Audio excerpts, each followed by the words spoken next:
What you playing? I had an idea. Well, a song idea, but also an idea. Let's hear it. Yes, please. I don't need you. I don't need you. Room for 3 more? I don't need you. But I want you to love me. I don't need you. But I want you to know me.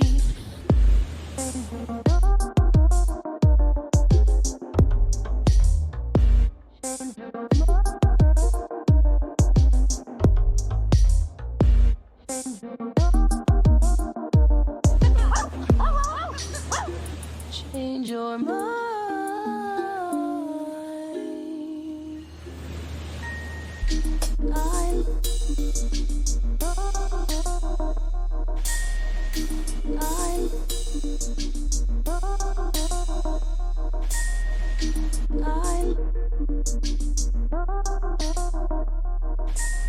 What if something bad happens? Well, what if something good happens? I need you. Need you. I need you. Always. I need you. Always. Need you. I need you. Always. So why didn't you just come back? I want to, but I just... I need you. Need you. I need you. Always. I need you. Always. Need you. I need you. Always. Let's hear it.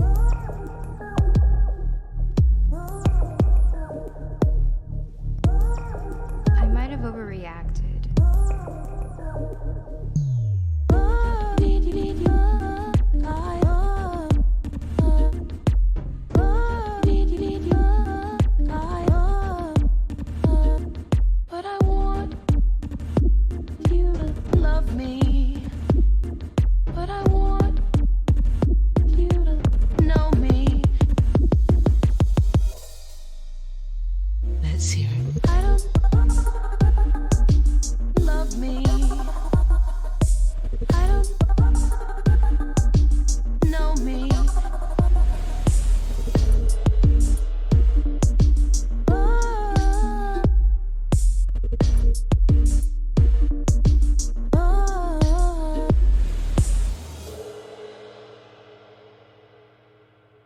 But I want you to love me.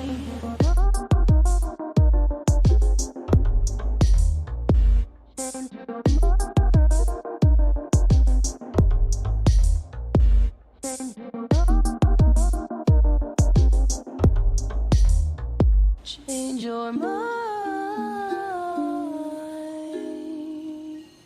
Oh, Stephen, there's one more thing I had to mention. What is it?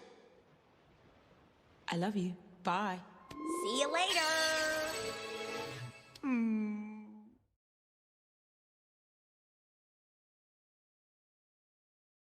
Mrs. McClellan, which poem would you like this evening?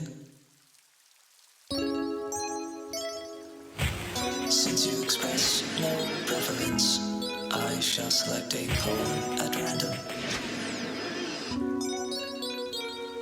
Sarah Teasdale, as I recall, your favorite.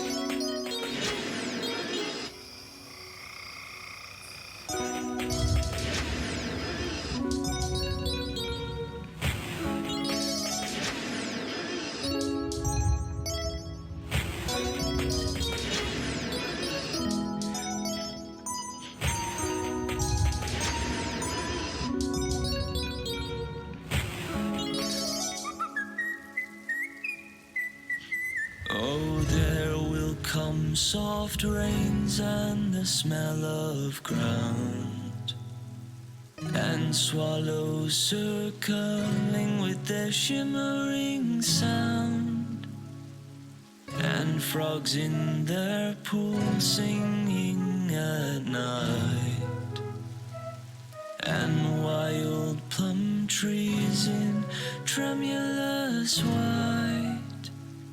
Robins will wear their feathery fire, whistling their whims on a low fence wire, and not one will know of the war, not one will care at last when it is done.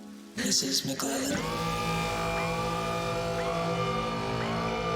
Mrs. McClellan.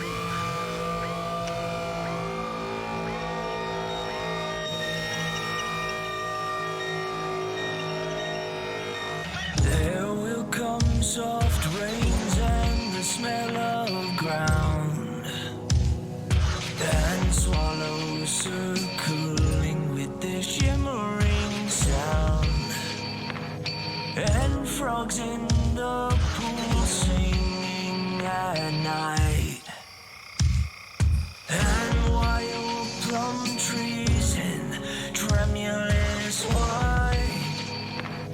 Robins will wear their feathery fire, whistling their whims on a low fence wire.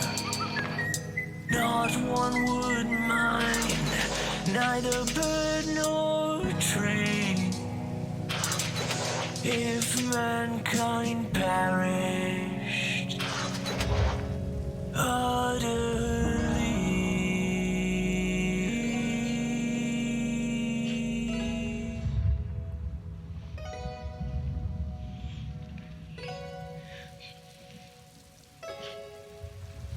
Oh, there will come soft rains and the smell of ground, and swallows circling with their shimmering sound, and spring herself when she woke at dawn would scarcely know that we were gone.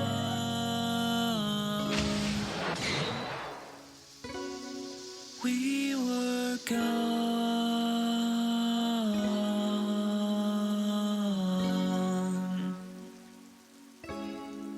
It is done.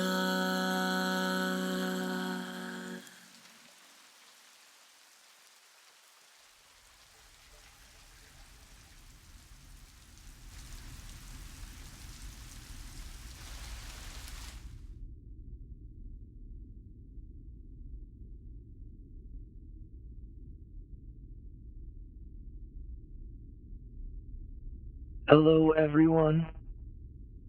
I am pleased to welcome you to yet another edition of Merry Mitch. I pray everyone has had a pleasant day. It appears that I've been requested to place many a book upon my face, so I will proceed to do so.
And with that, it is done.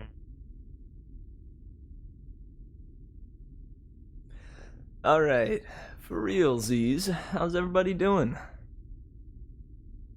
Thank you for the requests, Silly Sammy. And what's up, Login Boy? Welcome, dude.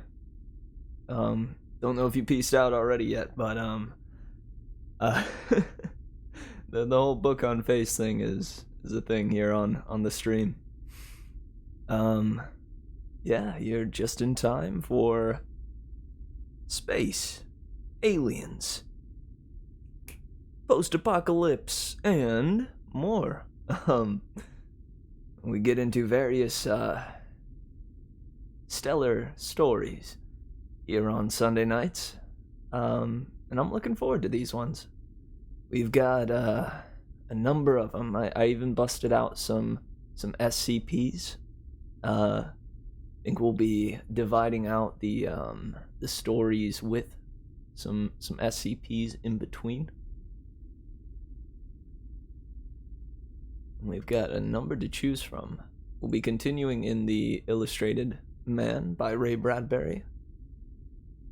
And I believe we'll be starting the Planetary series by Stanley G.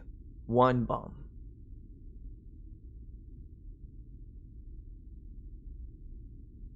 Pretty sweet. And there's also Story of Your Life by Ted Chiang. And Burning Chrome by William Gibson. Don't know if we'll be... Oh, and Planet of the Dead by Clark Ashton Smith. Don't know if we'll be...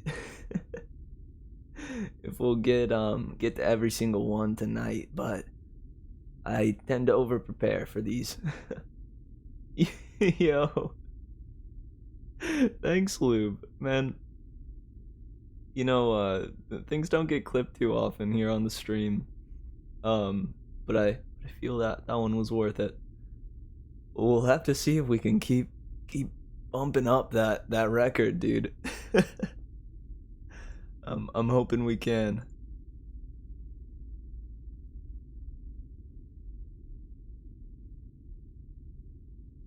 Sorry, I also forgot to pull up my stream manager. There we go. Alright. Nice. So, let's pop on over here.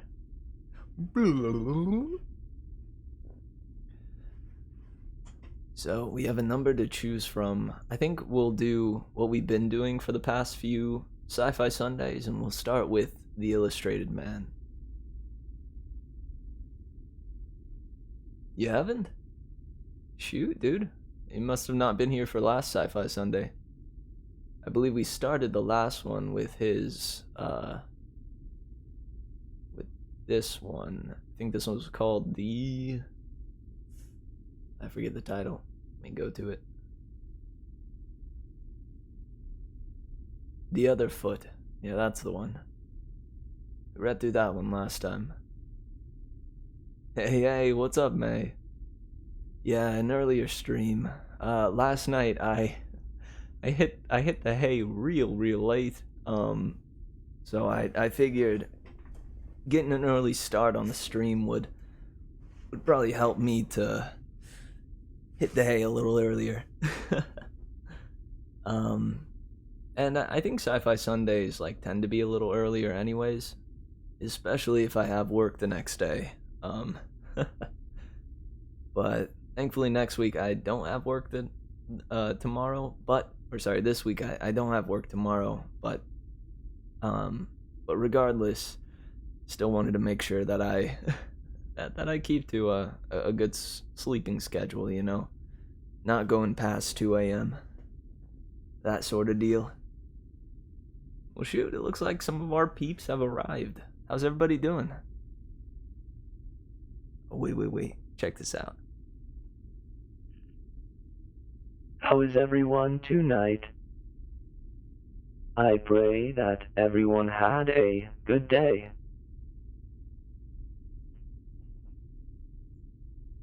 Pretty friggin' sweet, right?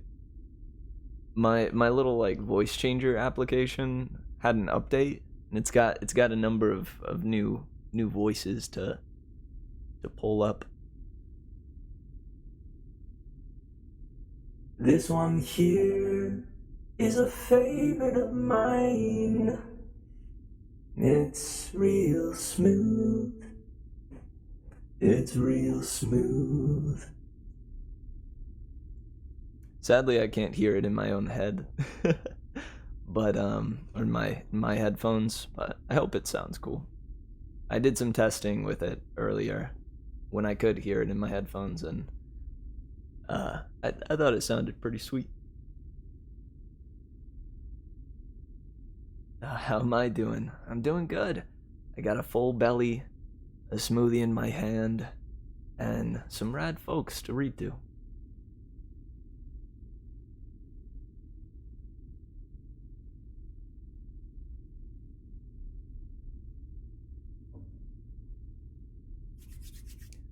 Well, speaking of which, shall we get into it?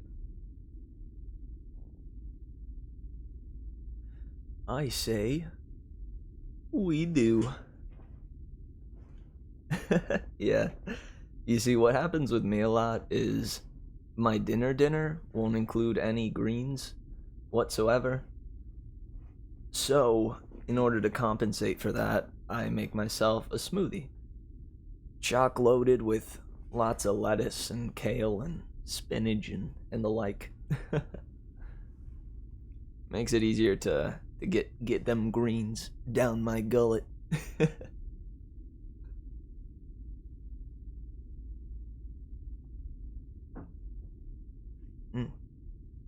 got like a tropical blend to it too. Some nice stuff. And of course, I have my tea here. Nice, good.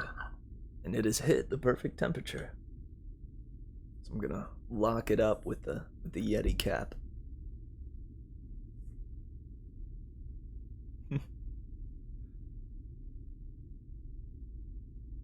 Let's see. I feel as though the ambience could be a little bit louder. There we go. It's a real subtle ambience, but gives it that kind of spacey vibe.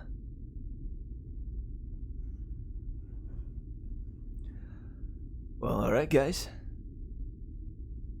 This is The Highway by Ray Bradbury.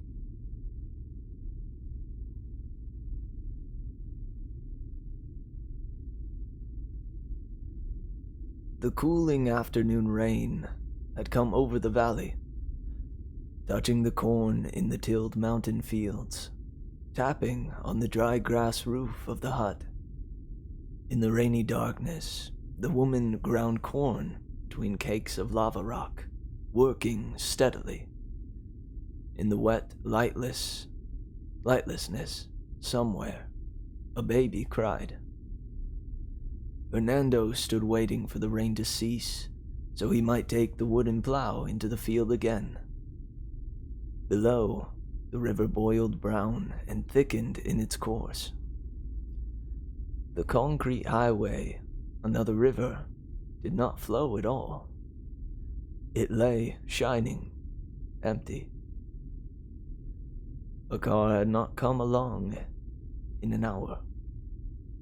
This was, in itself, of unusual interest. Over the years, there had not been an hour when a car had not pulled up. Someone shouting, "Hey there! Can we take your picture?" Someone with a box that clicked, and a coin in his hand.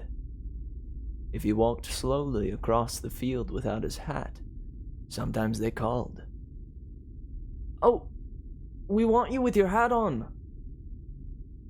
And they waved their hands, rich with gold things that told time, or identified them, or did nothing at all but winked like spiders' eyes in the sun. So he would turn and go back to get his hat. His wife spoke. Something is wrong, Hernando? See, the road. Something big has happened. Something big to make the road so empty this way. He walked from the hut slowly and easily, the rain washing over the twined shoes of grass and the thick tire rubber he wore. He remembered very well the incident of this pair of shoes. The tire had come into the hut with violence one night, exploding the chickens and the pots apart. It had come alone, rolling swiftly.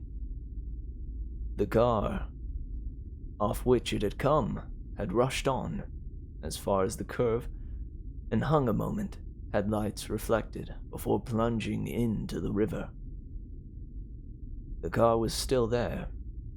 One might see it on a good day, when the river ran slow and the mud cleared. Deep under, shining its metal, long and low and very rich, lay the car. But then the mud came in again, and you saw nothing.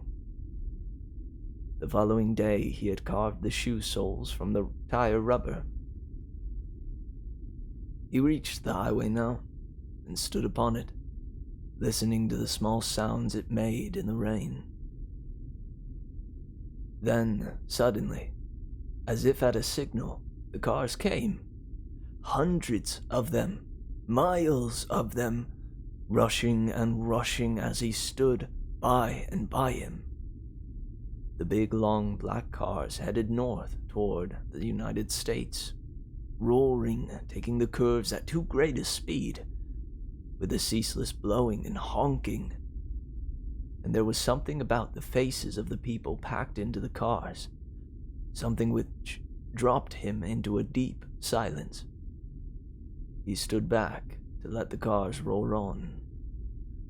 He counted them until he tired. 500, 1,000 cars passed, and there was something in the faces of all of them. But they moved too swiftly for him to tell what this thing was. Finally, the silence and emptiness returned. The swift, long, low convertible cars were gone. He heard the last horn fade. The road was empty again. It had been like a funeral cortege, but a wild one, racing, hair out, screaming to some ceremony ever northward. Why? He could only shake his head and rub his fingers softly at his sides. Now, all alone, a final car. There was something very, very final about it. Down the mountain road in the thin, cool rain, foaming up great clouds of steam, came an old Ford. It was traveling as swiftly as it might. He expected it to break apart any instant. When this ancient Ford saw Hernando, it pulled up, caked with mud and rusted, the radiator bubbling angrily. "May we have some water, please, senor?" A young man, perhaps 21, was driving. He wore a yellow sweater, an open-collared white shirt, and gray pants. In the topless car, the rain fell upon him, and 5 young women packed so they could not move in the interior. They were all very pretty, and they were keeping the rain from themselves and the driver with old newspapers.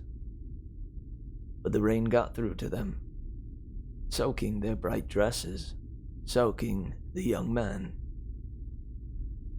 His hair was plastered with rain, but they did not seem to care. None complained, and this was unusual. Always before they complained. Of rain, of heat, of time, of cold, of distance. Hernando nodded. "I'll bring you water." "Oh, please hurry," one of the girls cried. She sounded very high and afraid. There was no impatience in her, only an asking out of fear. For the first time, Hernando ran when a tourist asked. Always before, he had walked slower at such requests. He returned with a hub lid full of water. This, too, had been a gift from the highway. One afternoon, it had sailed like a flung coin into his field, round and glittering. The car to which it belonged had slid on, oblivious to the fact that it had lost a silver eye. Until now, he and his wife had used it for washing and cooking. It made a fine bowl.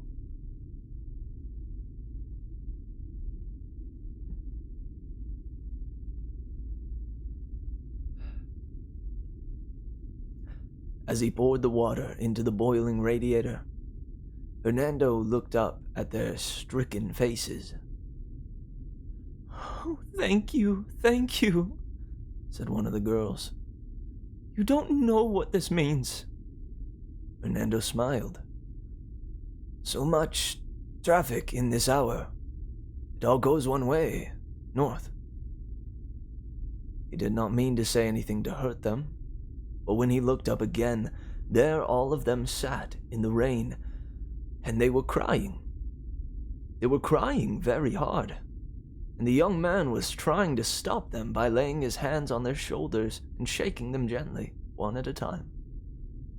But they held their papers over their heads, and their mouths moved, and their eyes were shut, and their faces changed color, and they cried, some loud, some soft.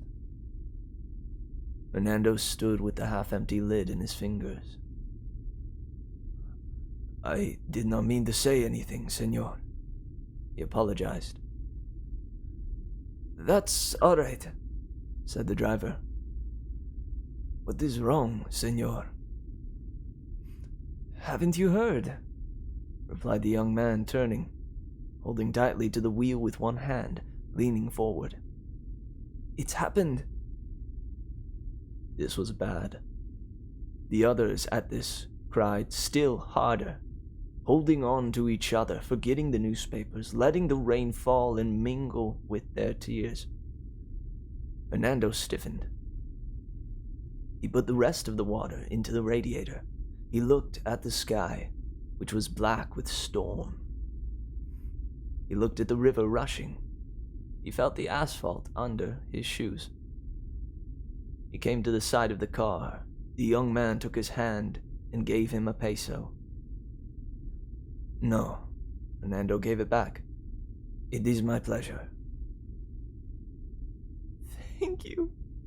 You're so kind," said one of the girls, still sobbing. "Oh, Mama, Papa. Oh, I want to be home. I want to be home. Oh, Mama, Dad." And the others held her. "I did not hear, senor," said Hernando quietly. "The war!" shouted the young man as if no one could hear. "It's come! The Atom War! The end of the world!" "Senor, senor," said Hernando. Thank you. Thank you for your help. Goodbye," said the young man. "Goodbye." "Oh, goodbye," they all said in the rain, not seeing him. He stood while the car engaged its gears and rattled off down, fading away through the valley.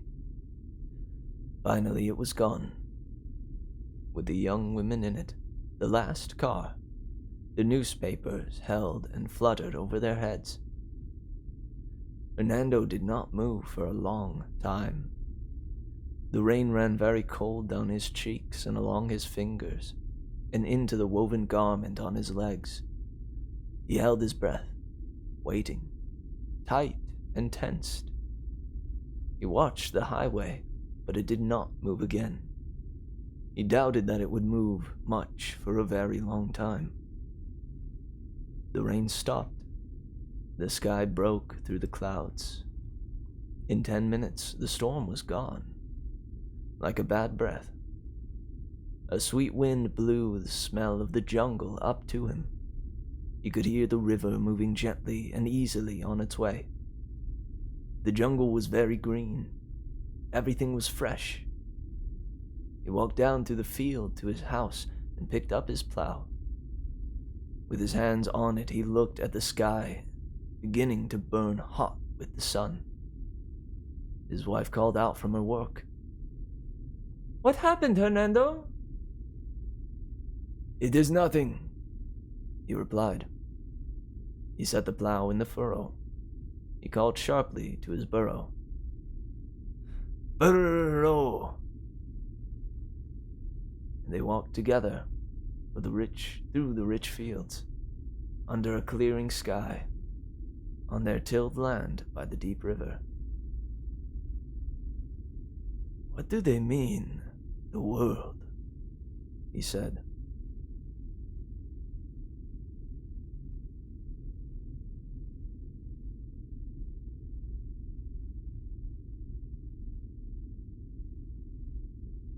Oh, goodness.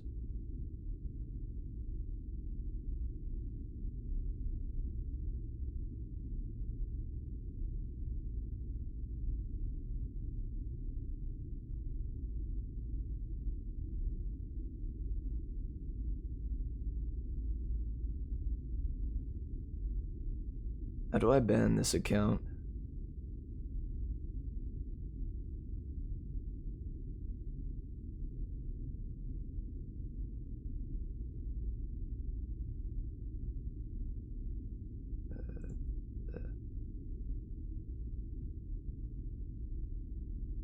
Oh, there it is.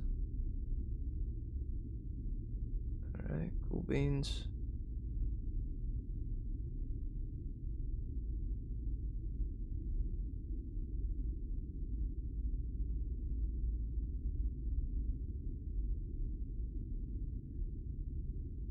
Sorry about that. It's the first time one of those goobers has come into the stream, actually. I've been quite lucky to avoid those, or to not see those.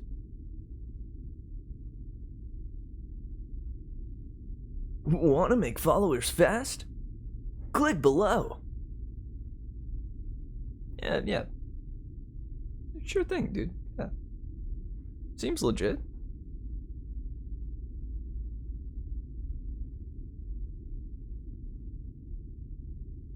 Dude, I know. Where's Goober the Third when you need him? And after all, who else is going to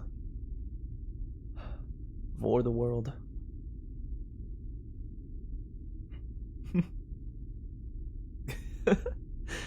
May, you were here, right? For the AI Dungeon Night? He was the star of the third story. Where Goober the Third, a humble slime, transformed into a sun, and then took back his slime form to vor his sister, I think, and ascend to a greater state of being. Dude, thinking back on that story is wild.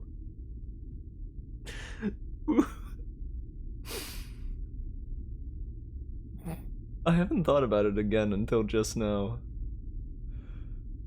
Whew. Good stuff. Good stuff.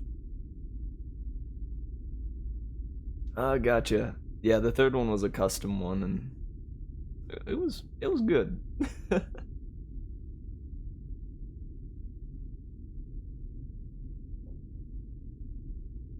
Also, that last story was a little tough for me.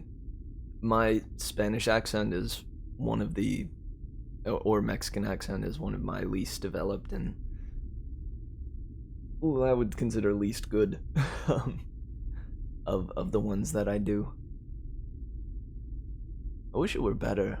I rather like the you know, the gravelly, like, older gentleman Mexican accent. I think it sounds really nice.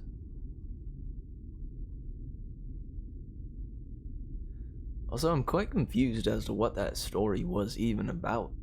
I'm assuming it's just the like this farmer was just chilling, and suddenly on the highway, like 1 million people were fleeing, and it's due to the end of the world, I'm thinking.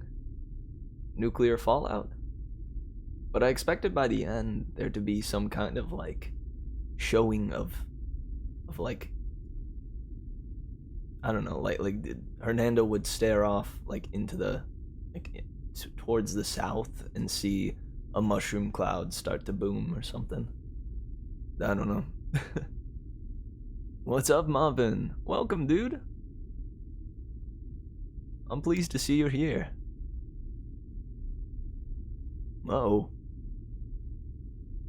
Also, that emote is tight. Don't know where it comes from, but I approve. Oh, also, I believe I activated some better TTV things.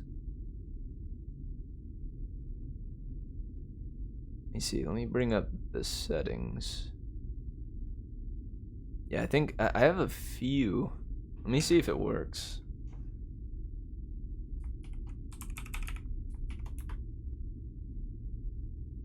Aha!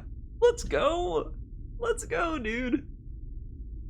Do you see that? Does that work for you guys? It looks like it doesn't appear on the actual screen up here. Dang it. It only works in Streamlabs here for me, I guess. I'll work on like figuring out how to get that actually I don't know, to work for you guys. It's a better TTV emote. I'm not entirely sure how Cookie managed to get his working. But I think I don't know, I think I'll have to ask him. See if he can walk me through it. Unless, Mambin, do you use better TTV?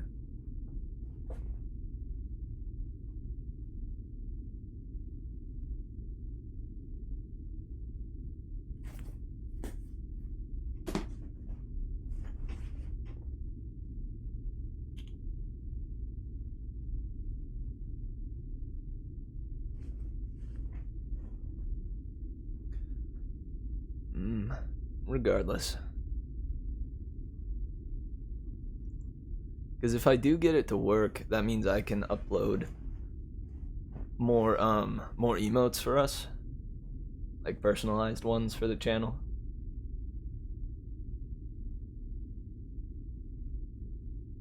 Franken, yeah. I think I know the one.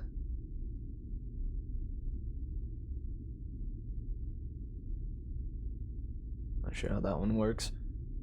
I'll have to, yeah, I'll do some work on it this week. See if I can get it good. Get it good and working. Get it good and working. Alright, so, let's see. Let's, I decided that we would split up the stories tonight with some SCPs. But I have a number of them lined up. I think we'll start with this one. Black, white, black, white, black, white, black, white, black, white, gray. Yesterday, I watched 3 men die because one man sneezed in a room full of blood and shit and light. Today, 3 more men go in, cheap mops, and each other's lives in their hands. Yesterday, I watched a man I admired gunned down for leaving a rose for a girl whose life was tattered by trauma she never deserved. Today, she doesn't remember, and 3 halls down I can hear her screaming. Yesterday, I watched a group of soldiers go down fighting against the corpses of comrades who died before them. Today, we test another sample, this time on children.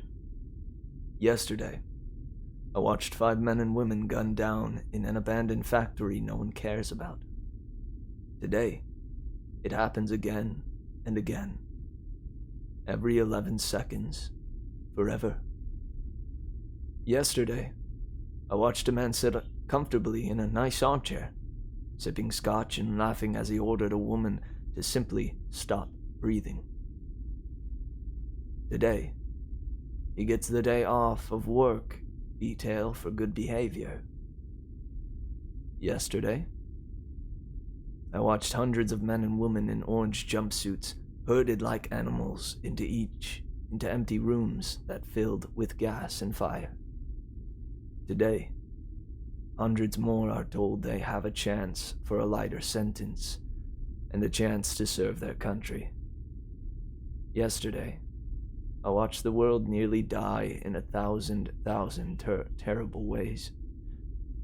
Sometimes we would have had time to scream. Today, I'm alive to write about it. You want happy endings? Fuck you. You're alive to read it. God help us all.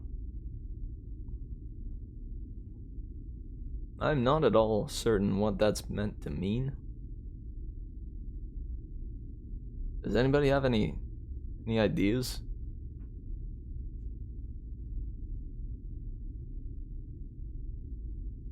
Cause I got no clue.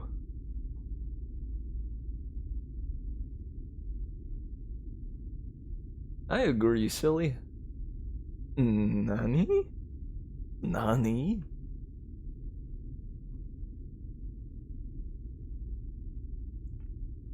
Nani? Nani? Nani? Nani? Good, I know. I don't get it. Don't get it. SCP. Why you confuse me? I'm looking forward. I think the next SCP we're gonna dive into is a anthology, where it's a collection that connect to each other. I think that one will be good. Let's go into a story that I feel will probably have a little more coherent message. Let's see, this is by Stanley G. Weinbaum. This is A Martian's Odyssey by Stanley G. Weinbaum.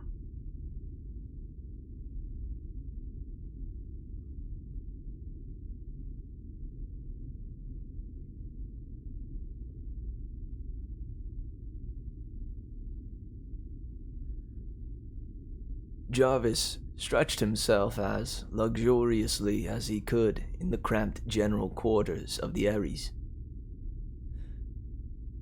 "Air you can breathe," he exulted. "It feels as thick as soup after the thin stuff out there." He nodded at the Martian landscape, stretching flat and desolate in the light of the nearer moon beyond the glass of the port. The other three stared at him sympathetically. Putz the engineer, Leroy the biologist, and Harrison the astronomer and captain of the expedition. Dick Jarvis was chemist of the famous crew, the Ares expedition. First human beings to set foot on the mysterious raveled of the Earth, the planet Mars. This, of course, was in the old days, less than 20 years after the mad American Doheny perfected the atomic blast at the cost of his life, and only a decade after the equally mad Cardoza rode on it to the moon. They were true pioneers, these four of the Ares. Except for a half-dozen moon expeditions and the ill-fated Delancey flight aimed at the seductive orb of Venus, they were the first men to feel other gravity than Earth's. And certainly, the first successful crew to leave the Earth-Moon system. and they deserved that success when one considers the difficulties and discomforts. The months spent in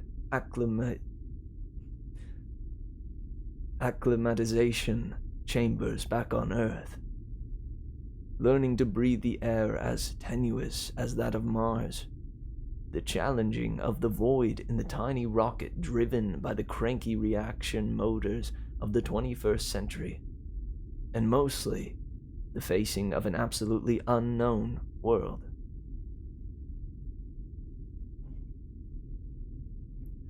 Jarvis stretched and fingered the raw and peeling tip of his frost-bitten nose. He sighed again contentedly. "Well," exploded Harrison abruptly. "Are we going to hear what happened? You set out all ship's shape in an auxiliary rocket. We don't get a peep for 10 days, and finally, Puts here picks you out of a lunatic ant heap with a freak ostrich as your pal. Spill it, man!" "Spiel?" queried Leroy perplexedly. "Spiel what?" "It means spiel," explained Putz soberly. "It is to tell." Jarvis met Harrison's amused glance without the shadow of a smile. "That's right, Carl," he said in grave agreement with Putz. "Ich spiel es." He grunted comfortably and began. "According to orders," he said, "I watched Carl here take off toward the north, and then I got into my flying sweatbox and headed south. You'll remember, Cap, we had orders not to land, but just scout about 4 points of interest. I set the 2 cameras clicking and buzzed along, riding pretty high. About 2,000 feet, for a couple of reasons. First, it gave the cameras a greater field, and second, the underjets travel so far in this vacuum they call air here that they stir up dust if you move low." "We all know that from Putz," grunted Harrison. "I wish you'd save the films, though. They'd have paid the cost of this junket. Remember how the public mobbed the first moon pictures?" "The films are safe," retorted Jarvis. "Well," he resumed, "as I said, I buzzed along at a pretty good clip, just as we figured the wings haven't much lift in this air at less than 100 miles per hour, and even then I had to use the underjets. So, with the speed and the altitude and the blurring caused by the underjets, the seeing wasn't any too good. I could see enough, though, to distinguish that what I sailed over was just more of this gray plain that we'd been examining the whole week since our landing.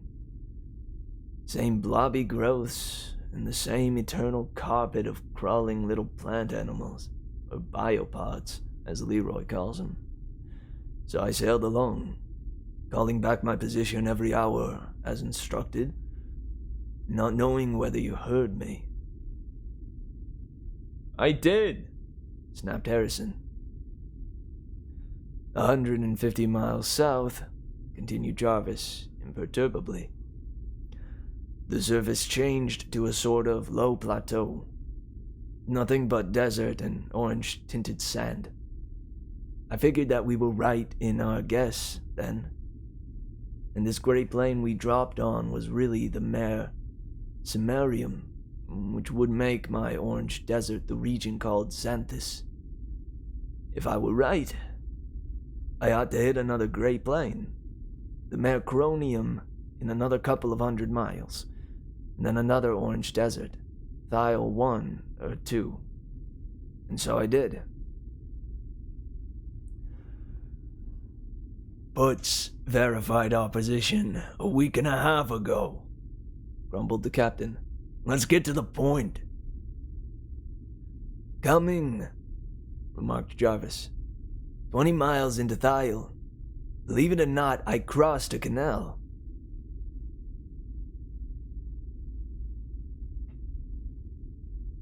Putz photographed 100.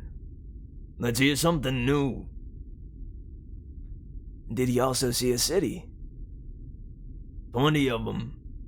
If you call those heaps of mud cities. Well, observed Jarvis. From here on, I'll be telling a few things Putz didn't see.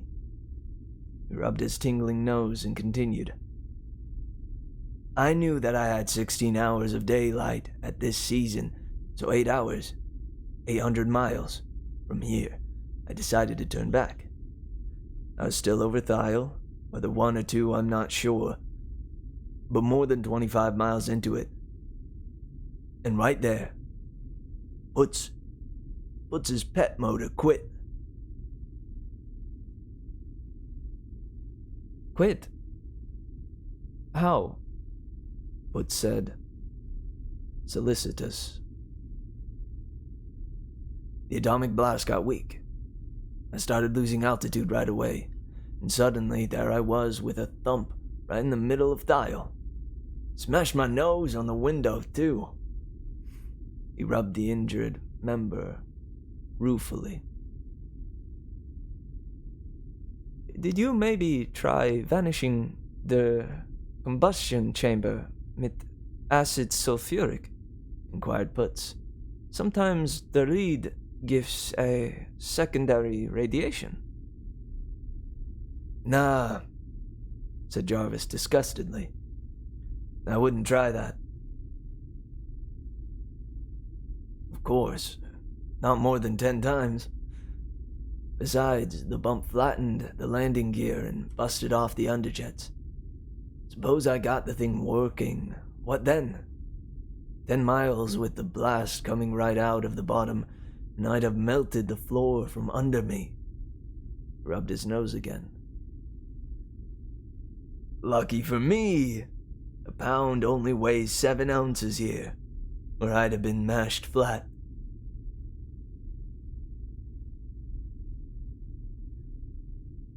I could have fixed, ejaculated the engineer. I bet it was not serious. Probably not, agreed Jarvis sarcastically. Only it wouldn't fly. Nothing serious, but I had the choice of waiting to be picked up or trying to walk back. 800 miles, and perhaps 20 days before we had to leave. 40 miles a day. Well, he concluded. I chose to walk. Just as much chance of being picked up, and it kept me busy. We'd have found you, said Harrison. No doubt. Anyway, I rigged up a harness from some seat straps, put the water tank on my back, took a cartridge belt and revolver, some iron rations, started out.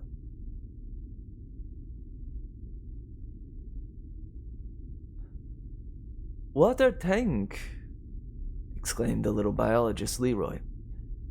She weigh 1/4 ton. Wasn't full. Weighed about 250 pounds earth weight, which is 85 here. Then, besides, my own personal 210 pounds is only 70 on Mars. So, tank and all, I grossed 155.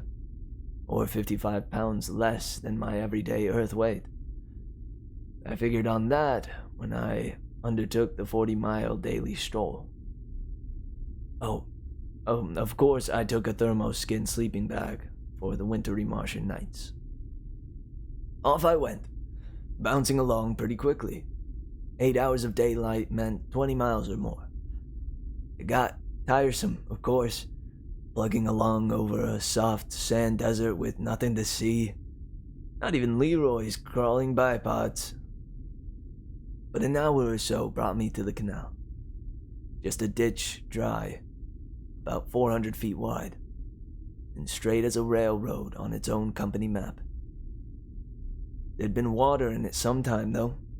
The ditch was covered with what looked like a nice green lawn. So as I approached, the lawn moved out of my way. "Eh?" said Leroy.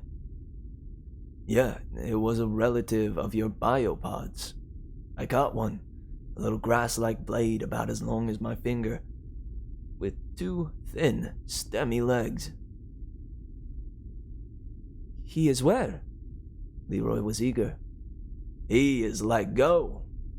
I had to move, so I plowed along with the walking grass opening in front and closing behind. And then I was out on the orange desert of Thyle again. I plugged steadily along, cussing the sand that made going so tiresome, and incidentally, cussing that cranky motor of yours, Carl.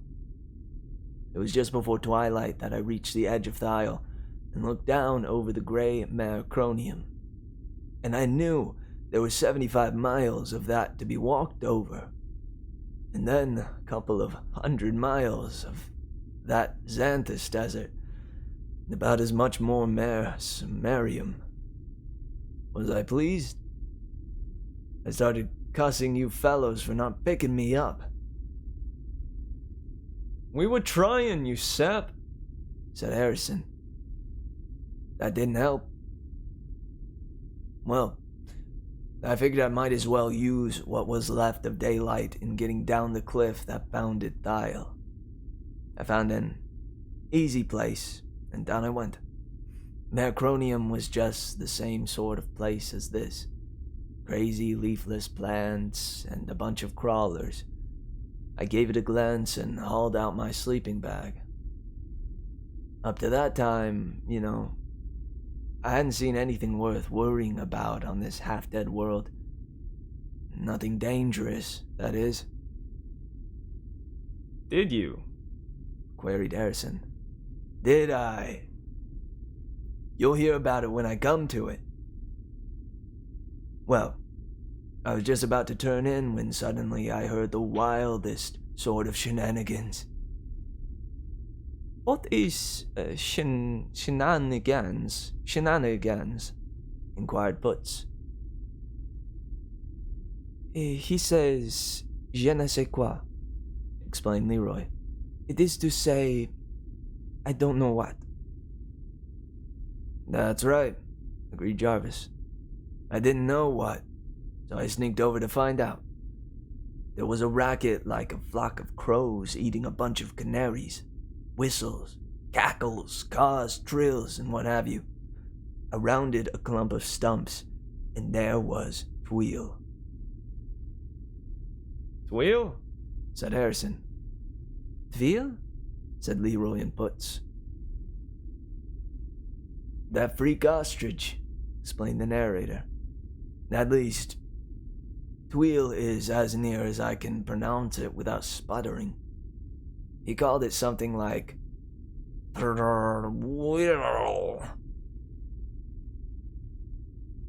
was he doing?" asked the captain. "He was being eaten, and squealing, of course, as anyone would." "Eaten? By what?" "I found out later.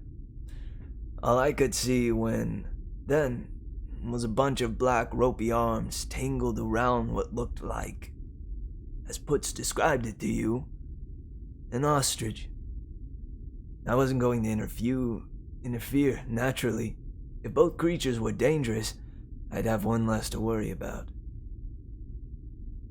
But the bird-like thing was putting up a good battle, dealing vicious blows with an 8-inch beak between screeches.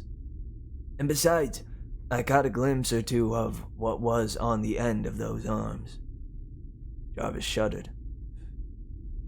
"But the clincher was when I noticed A little black bag or case hung around the neck of the bird thing.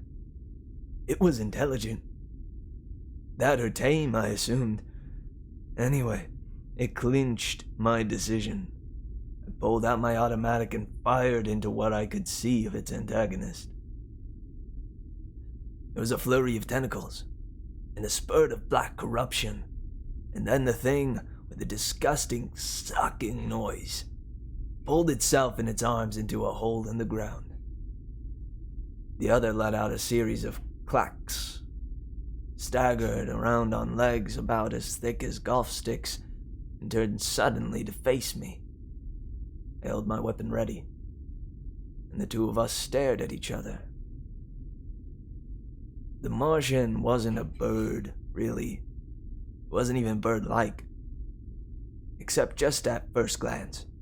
It had a beak, all right, and a few feathery appendages, but the beak wasn't really a beak. It was somewhat flexible. I could see the tip bend slowly from side to side. It was almost like a cross between a beak and a trunk. It had 4 toed feet and 4-fingered things. Hands, you'd have to call them, and a little roundish body, and a long neck ending in a tiny head, and that beak. It stood an inch or so taller than I, and, well, Put saw it. The engineer nodded. Yeah, I saw. Jarvis continued. So, we stared at each other. Finally, the creature went into a series of clackings and twitterings and held out its hand towards me, empty. I took that as a gesture of friendship. Perhaps, suggested Harrison, and looked at that nose of yours and thought you were its brother. Huh. You can be funny without talking. Anyway, I put up my gun and said, don't mention it. Or something of the sort. And the thing came over, and we were pals. By that time, the sun was pretty low, and I knew that I'd better build a fire or get into my thermoskin. I decided on a fire. Picked a spot at the base of the Thiel cliff where the rock could reflect the heat, on my back. I started breaking off chunks of this desiccated Martian vegetation. My companion caught the idea and brought in an armful. I reached for a match, but the Martian fished into his pouch and brought out something that looked like a glowing coal. One touch of it, and the fire was blazing. And you all know what a job we have starting fires in this atmosphere. And that bag of his, continued the narrator, that was a manufactured article, my friends. Press an end, and she popped open. Press the middle, she sealed so perfectly you couldn't see the line. Better than zippers. Well, we stared at the fire for a while, and I decided to attempt some sort of communication with the Martian. Pointed at myself and said, Dick. He caught the drift immediately, stretched a bony claw at me, and repeated, Dick. Then I pointed at him. He gave that whistle I called Tweel. I can't imitate his accent. Things were going smoothly. To emphasize the names, I repeated, Dick, and then pointed at him. Tweel. There we stuck. He gave some clacks that sounded negative and said something like, and that was just the beginning. I was always, Dick. But that's for him. Part of the time he was Tweel, and part of the time he was Brute, and part of the time he was 16 other noises. We just couldn't connect. I tried rock, and I tried star, and tree, and fire, and Lord knows what else. And try as I would, I couldn't get a single word. Nothing was the same for 2 successive minutes, and if that's a language, I'm an alchemist. Finally, I gave it up and called him Tweel, and that seemed to do.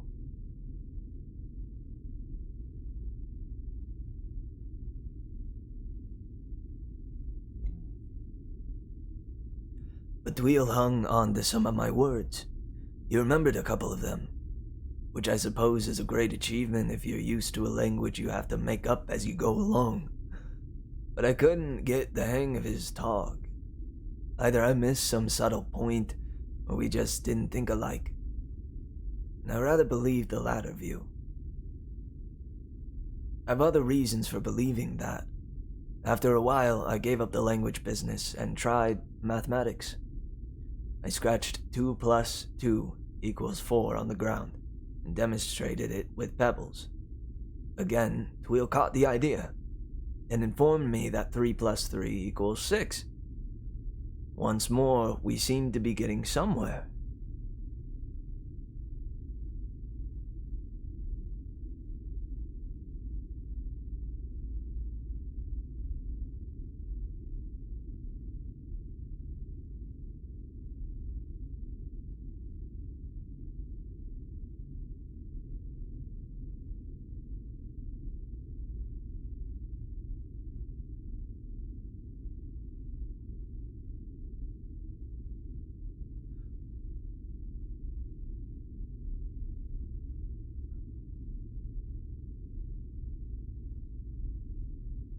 So, knowing that Tweel had at least a grammar school education, I drew a circle for the sun, pointing first at it, and then at the last glow of the sun.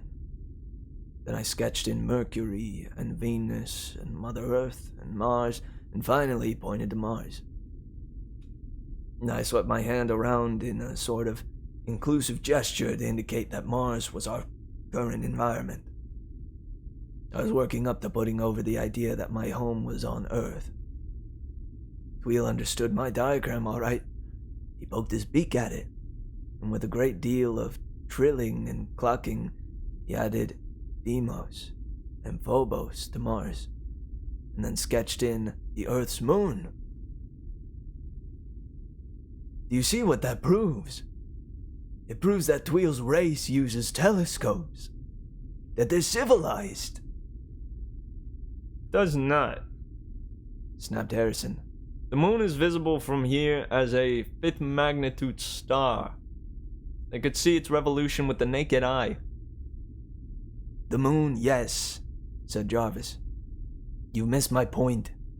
Mercury is invisible, and Tweel knew of Mercury, because he placed the moon at the 3rd planet, not the 2nd. If he didn't know Mercury, he'd put the Earth 2nd and Mars 3rd instead of 4th. See? Said Harrison. Anyway, proceeded Jarvis, I went on with my lesson. Things were going smoothly, and it looked as if I could put the idea over. I pointed at the Earth on my diagram, then at myself. Then, to clinch it, I pointed to myself, and then to the Earth itself, shining bright green almost at the zenith. Tweel set up such an excited clacking that I was certain he understood. He jumped up and down, and suddenly he pointed at himself, and then at the sky, and then at himself, and then at the sky again. He pointed at his middle, and then at Arcturus, at his head, and then at Spica, at his feet, and then at half a dozen stars, while I just gaped at him. Then, all of a sudden, he gave a tremendous leap.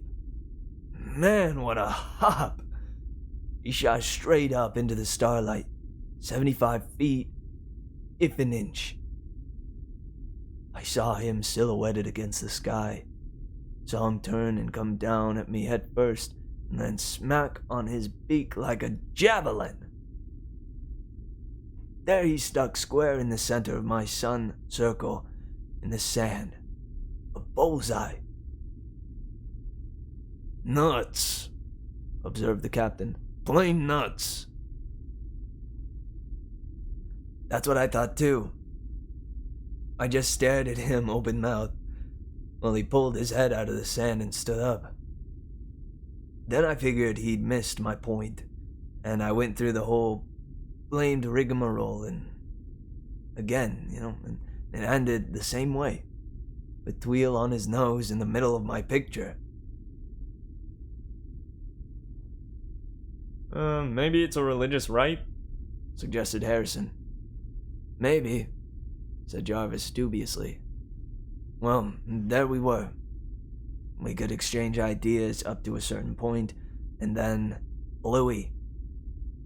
Something in us was different, unrelated.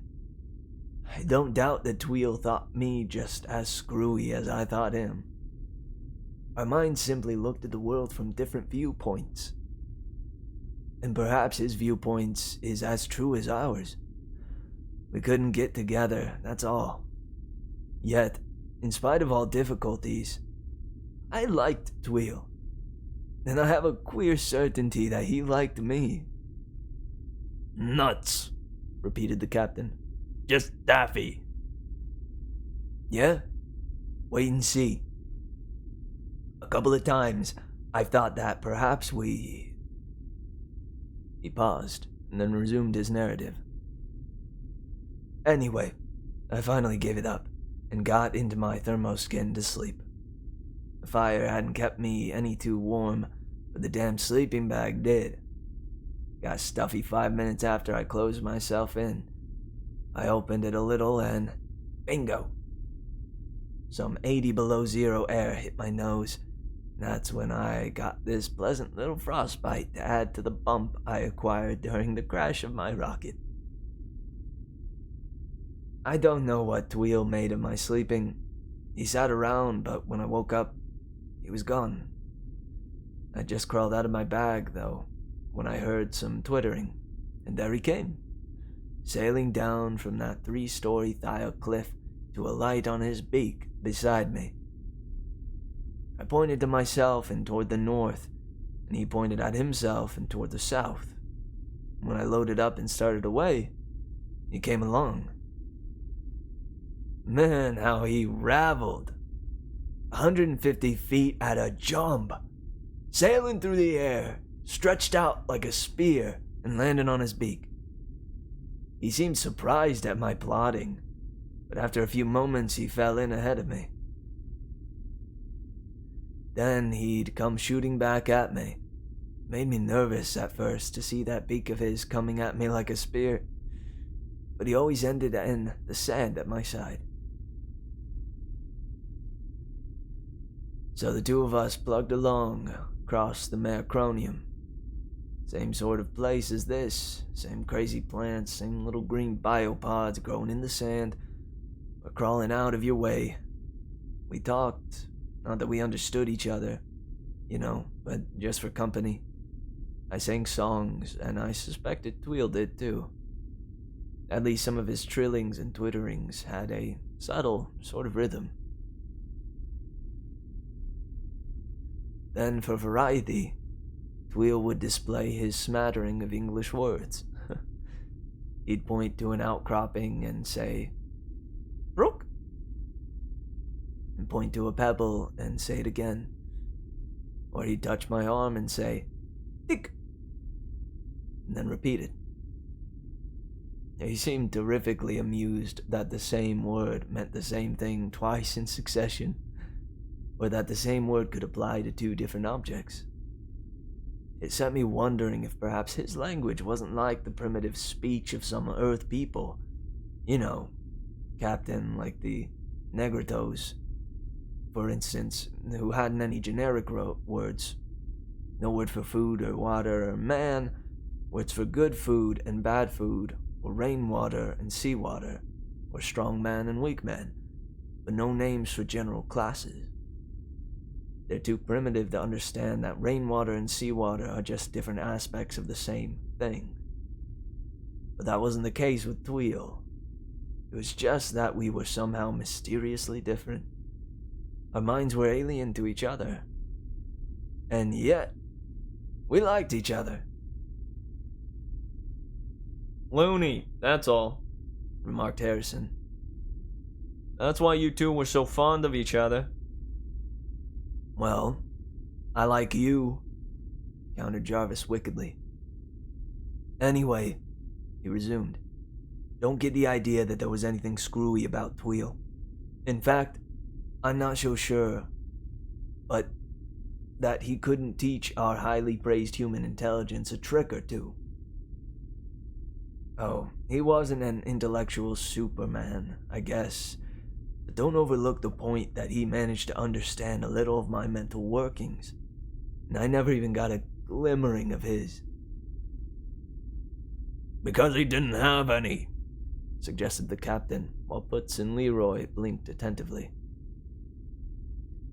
You can judge of that when I'm through, said Jarvis. Well, we plugged along across Macronium all that day, and all the next. Macronium. Sea of time. Say, I was willing to agree with Schiaparelli's name by the end of that march.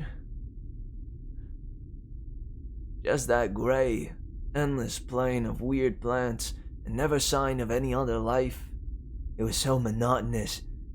I was even glad to see the desert of Xanthus toward the evening of the second day. I was fair worn out, but Tweel seemed as fresh as ever. For all I never saw him drink nor eat. I think he could have crossed the Macronium in a couple of hours with those block-long nosedives of his, but he stuck along with me. I ordered him some water once or twice, offered it to him. He took the cup from me and sucked the liquid into his beak, then carefully squirted it all back into the cup, and gravely returned it. Just as we sighted Xanthus, or the cliffs that bounded it, one of those nasty sand clouds blew along. Not as bad as the one we had here, but mean to travel against. I pulled the transparent flap of my thermoskin bag across my face and managed pretty well. And I noticed that Tweel used some feathery appendages growing like a mustache at the base of his beak to cover his nostrils, and some similar fuzz to shield his eyes. He is a desert creature, ejaculated the little biologist, Leroy. Huh? Why? He drink no water. He is adapt for sandstorm. Proves nothing. There's not enough water to waste anywhere on this desiccated pill called Mars. We'd call all of it desert on Earth, you know. He paused.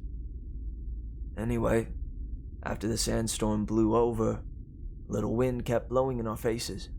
Not strong enough to stir the sand, but suddenly things came drifting along from the Xanthus cliffs. Small, transparent spheres, for all the world like glass tennis balls.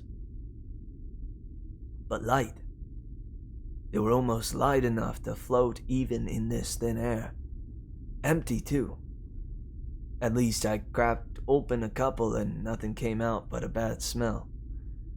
I asked Tweel about them, but all he said was, "No, no, no,"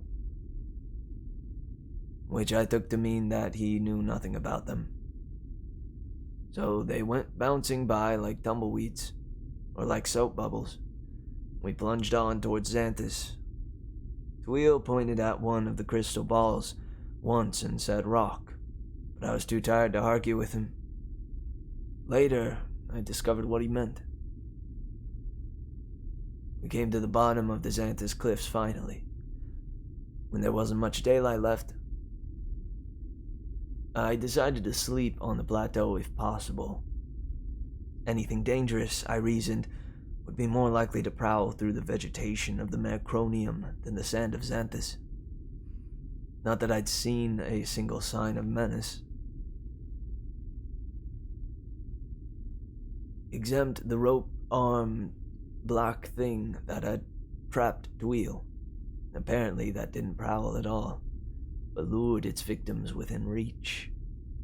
It couldn't lure me in while I slept, especially as Tweel didn't seem to sleep at all, but simply sat patiently around all night. I wondered how the creature had managed to trap Tweel, but there wasn't any way of asking him. I found that out too later. It's devilish. However, we were ambling around the base of the Xanthus barrier, looking for an easy spot to climb. At least I was. Tweel could have leaped it easily, but the cliffs were lower than Thiel, perhaps 60 feet. I found a place and started up, swearing at the water tank strapped to my back. Didn't bother me except when climbing. Suddenly I heard a sound that I thought I recognized. You know how deceptive sounds are in this thin air. A shot sounds like a pop of a cork. But this sound was the drone of a rocket. And sure enough, there went our second auxiliary about 10 miles to westward, between me and the sunset.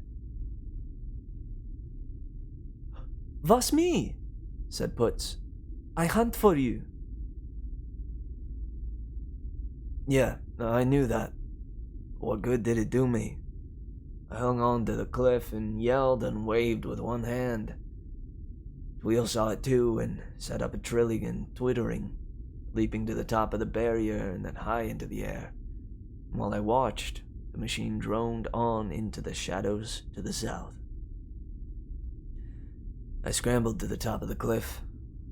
Tweel was still pointing and trilling excitedly, shooting up toward the sky and coming down head-on to stick upside down on his back in the sand.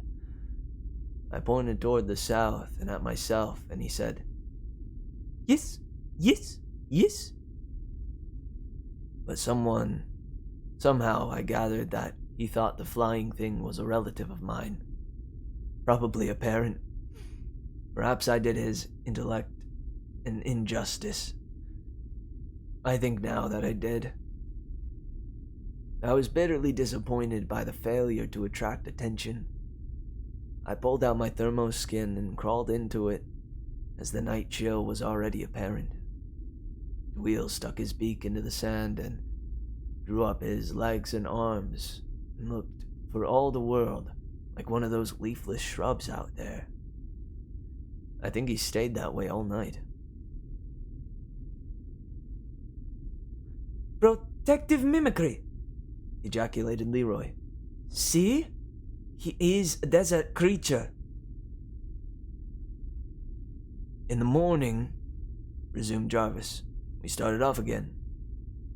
We hadn't gone 100 yards into Xanthus when I saw something queer. This is one thing Putz didn't photograph, I'll wager. There was a line of little pyramids, tiny ones, not more than 6 inches high, stretching across Xanthus as far as I could see. Little buildings made of pygmy bricks, they were. Hollow inside and truncated, or at least broken at the top and empty. I pointed at them and said, "What?" to Tweel, but he gave some negative twitters to indicate, I suppose, that he didn't know. So off we went, following the row of pyramids because they ran north, and I was going north. Man, we trailed that line for hours. After a while, I noticed another queer thing. They were getting larger. Same number of bricks in each one, but the bricks were larger. By noon, they were shoulder high. I looked into a couple, all just the same, broken at the top and empty. I examined a brick or two as well.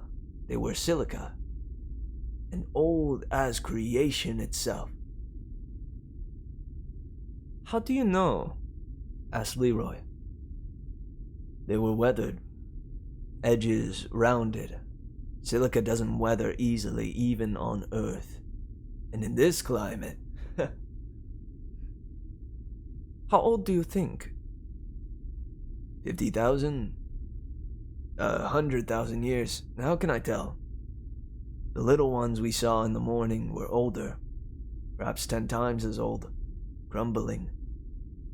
How old would that make them? 500,000 years? Who knows? Jarvis paused a moment. Well, he resumed. We followed the line. Tweel pointed at them and said, Rook, rook, once or twice, but he'd done that many times before. Besides, he was more or less right about these. I tried questioning him. I pointed at a pyramid and asked, People? And indicated the two of us. He set up a negative sort of clucking and said, No, no, no, no, one, two, no, two, 4. Meanwhile, rubbing his stomach. I just stared at him, and he went through the business again. No, 1, 2, no, 2, 4. I just gaped at him. That proves it, exclaimed Harrison. Nuts. You think so? Queried Jarvis sardonically. Well, I figured it out different. No 1, 2. You don't get it, of course, do you? No, nor do you. I think I do. Tweel was using the few English words he knew to put out a very complex idea. What, let me ask, does mathematics make you think of?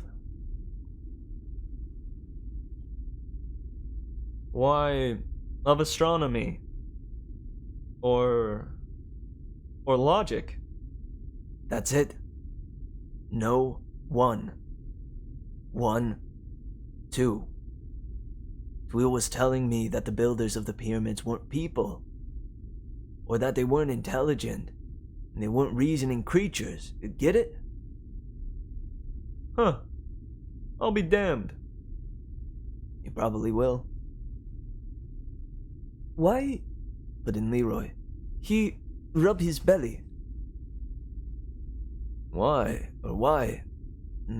Because, my dear biologist, that's where his brains are. Not his tiny head. In his middle. C'est impossible. Not on Mars, it isn't.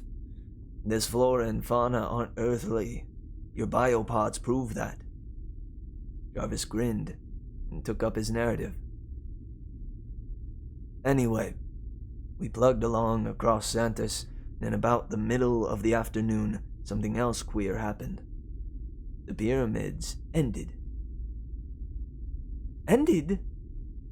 Yeah. The queer part was that the last one, and now they were 10-footers, was capped. See? Whatever built it was still inside. We trailed them from their 500,000-year-old origin to the present. Tweel and I noticed it about the same time. I yanked out my automatic.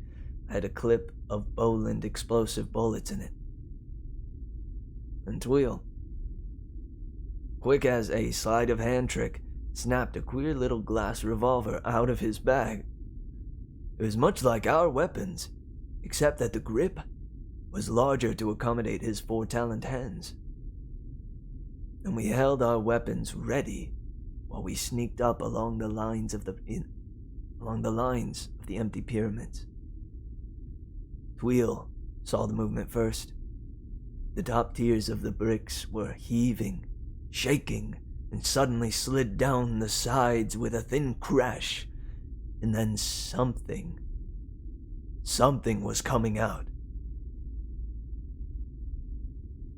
A long, silvery gray arm appeared, dragging after it a reveal body.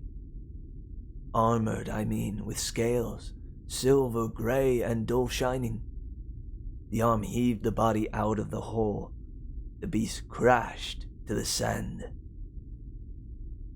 It was a nondescript creature, body like a big gray cask, arm and a sort of mouth hole at one end, stiff, pointed tail at the other, and that's all. No other limbs, no eyes, ears, nose, nothing. The thing dragged itself a few yards, inserted its pointed tail in the sand, pushed itself upright, and just sat. Tweel and I watched it for 10 minutes before it moved. Then, with a creaking and rustling like crumpling stiff paper, its arms moved to the mouth hole, and out came a brick.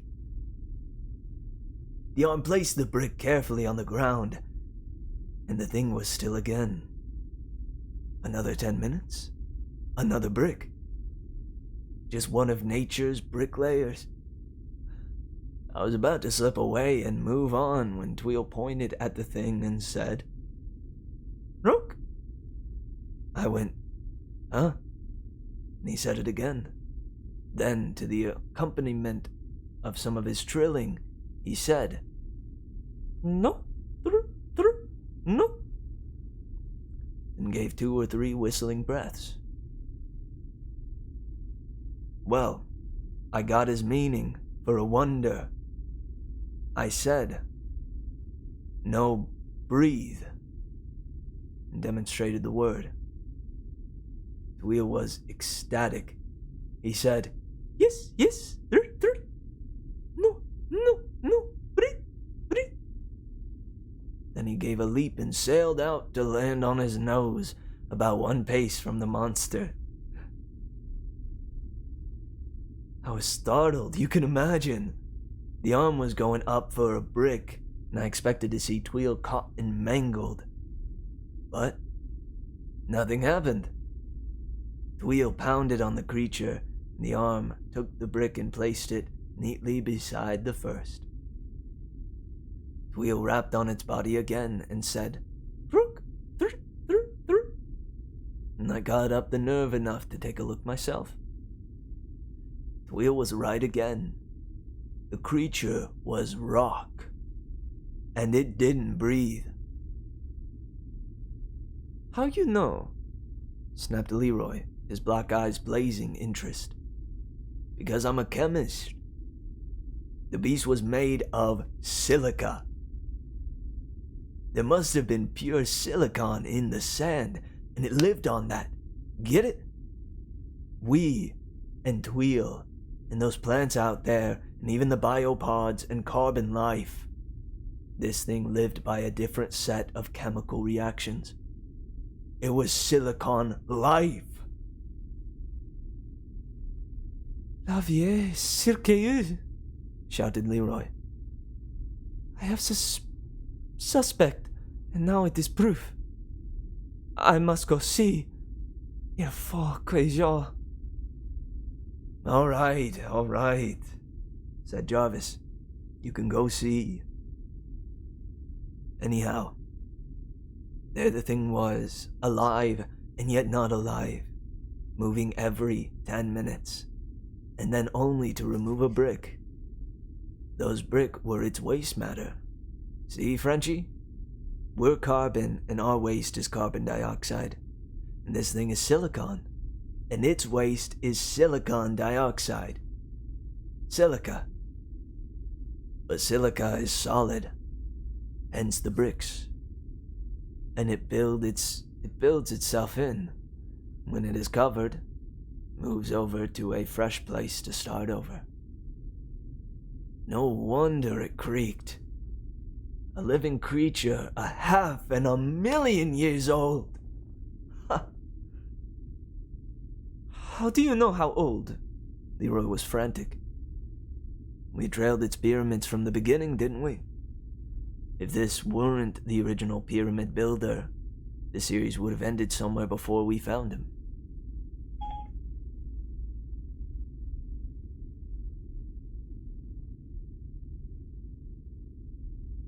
Ended and started over with the small ones. That's simple enough, isn't it? But he reproduces, or tries to. Before the third brick came out, there was a little rustle, and out popped a whole stream of those little crystal balls. There is spores, or seeds, and call them what you want. They were bouncing by across Santis, just as they'd bounced by us back in the Mercronium. I've a hunch how they work. This is for your information, Leroy. I think the crystal shell of silica is no more than protective covering, like an eggshell, and that the active principle is the smell inside. It's some sort of gas that attacks silicon, and if the shell is broken near a supply of that element, some reaction starts that ultimately develops into a beast like that one. "You should try," exclaimed the little Frenchman. "We must break one to see. We must break one to see." "Yeah? Well, I did. I smashed a couple against the sand. Would you like to come back in about 10,000 years to see if I planted some pyramid monsters?" You'd most likely be able to tell by that time. Jarvis paused and drew a deep breath.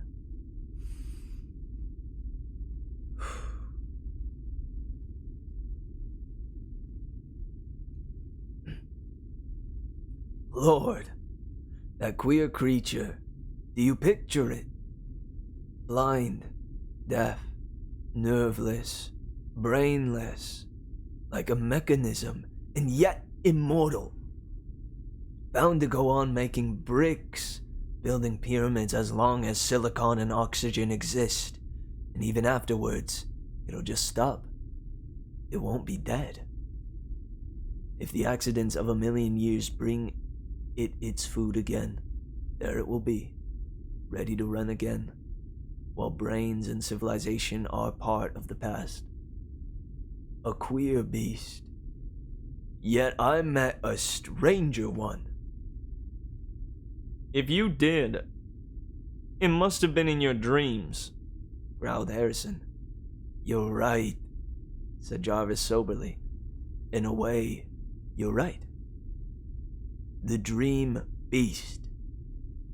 That's the best name for it, and it's the most fiendish, terrifying creation one could imagine. More dangerous than a lion. More insidious than a snake. Tell me, begged Leroy. I must go see. Not this devil. He paused again. Well, he resumed. Tweel and I left the pyramid creature and plowed along through Xanthus. I was tired and a little disheartened by Putz's failure to pick me up. And Tweel's trilling got on my nerves, as did his flying nosedives. So I just strode along without a word, hour after hour across that monotonous desert. Toward mid-afternoon, we came in sight of a low, dark line on the horizon. I knew what it was. It was a canal. I'd crossed it in the rocket, and it meant that we were just 1/3 of the way across Santis. Pleasant, though, wasn't it? And still, I was keeping up the schedule. We approached the canal slowly. I remembered that this was bordered by a wide fringe of vegetation, and that Mud Heap City was on it. I was tired, as I said. I kept thinking of a good hot meal, and then from that I jumped to reflections of how nice and homelike even Borneo would seem after this crazy planet, and from that, the thoughts of little old New York. And then to think about a girl I know there. Fancy Long. Know her? Vision Entertainer, said Harrison. I've tuned her in. nice blonde. Dances and sings on the Yerba Maid Hour. That's her, said Jarvis, ungrammatically. I know her pretty well. Just friends, get me? Though she came down to see us off at the Aries. Well, I was thinking about her, feeling pretty lonesome. And all the time we were approaching that line of rubbery plants. And then I said, "What in the hell?" and stared. And there she was, Fancy Long, standing plain as day under one of those crack-brained trees, and smiling and waving just the way I'd remembered her when we left. "No, you're nuts too," observed the captain. Boy, I almost agreed with you. I stared and pinched myself and closed my eyes and then stared again. And every time there was Fancy Long smiling and waving. Tweel saw something too. He was trilling and clucking away, but I scarcely heard him. I was bounding toward her over the sand, too amazed even to ask myself questions.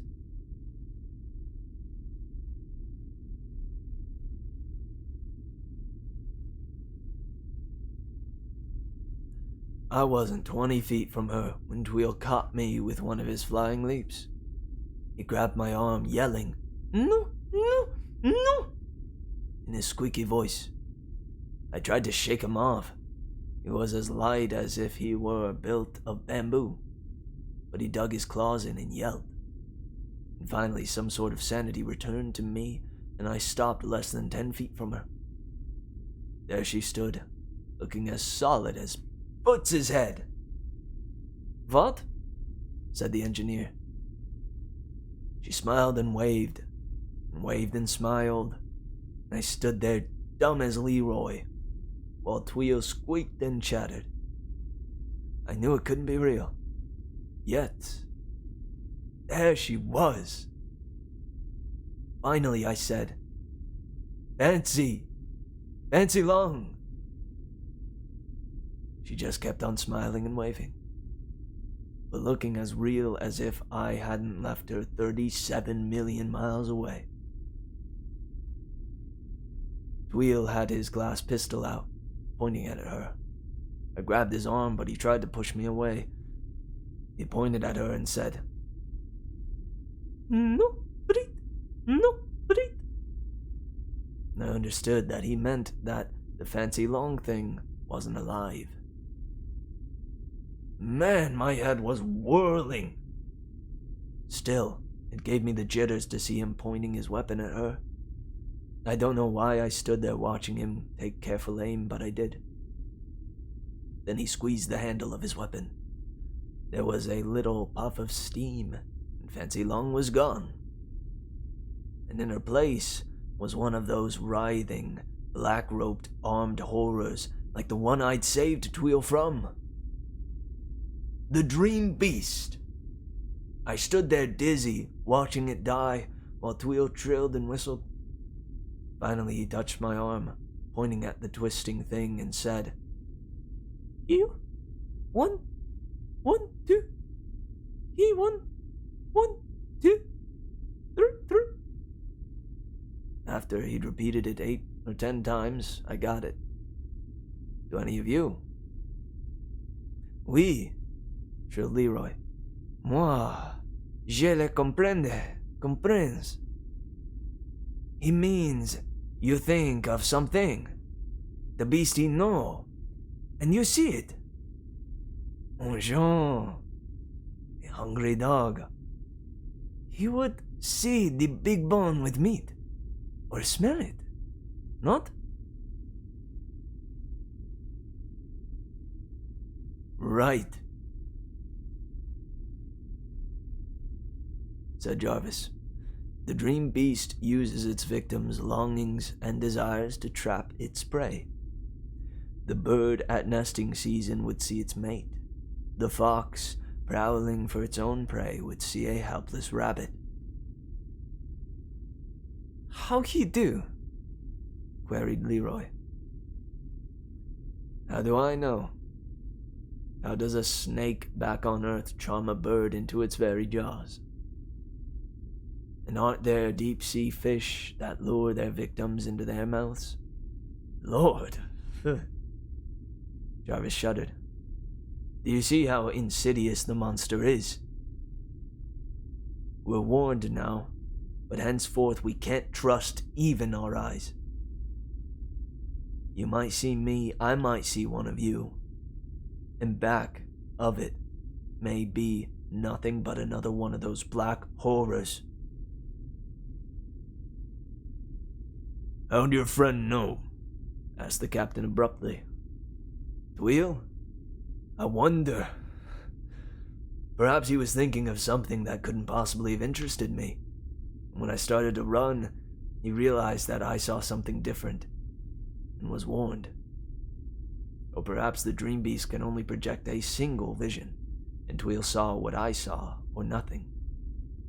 I couldn't ask him, but it's just another proof that his intelligence is equal to ours or greater.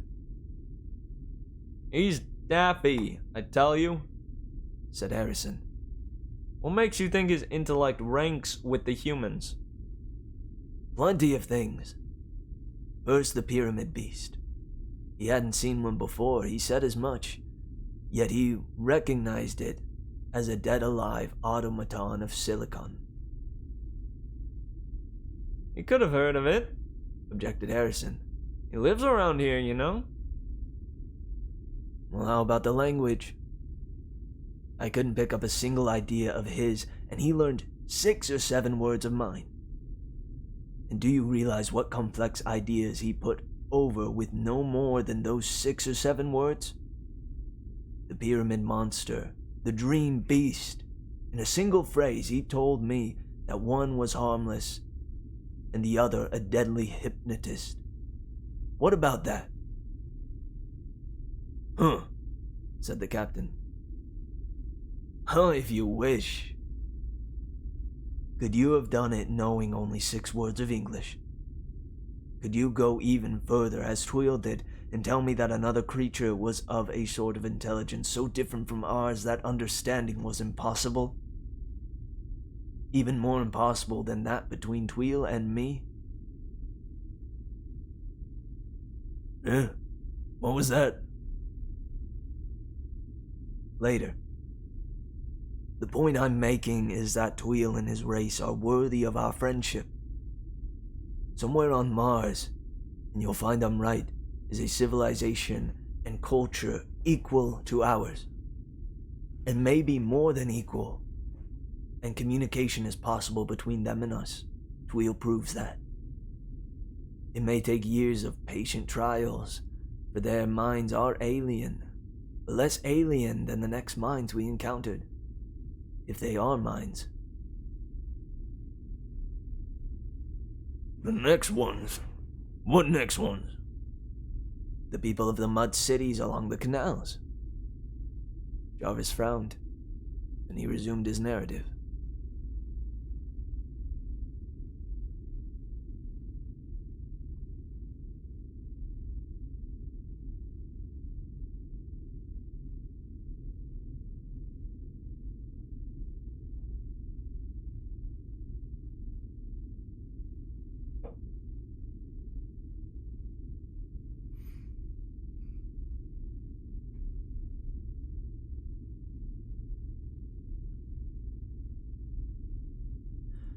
I thought the Dream Beast and the Silicon Monster were the strangest beings conceivable, but I was wrong. These creatures are still more alien, less understandable than either, and far less comprehensible than Tweel, with whom friendship is possible, and even by patience and concentration, the exchange of ideas.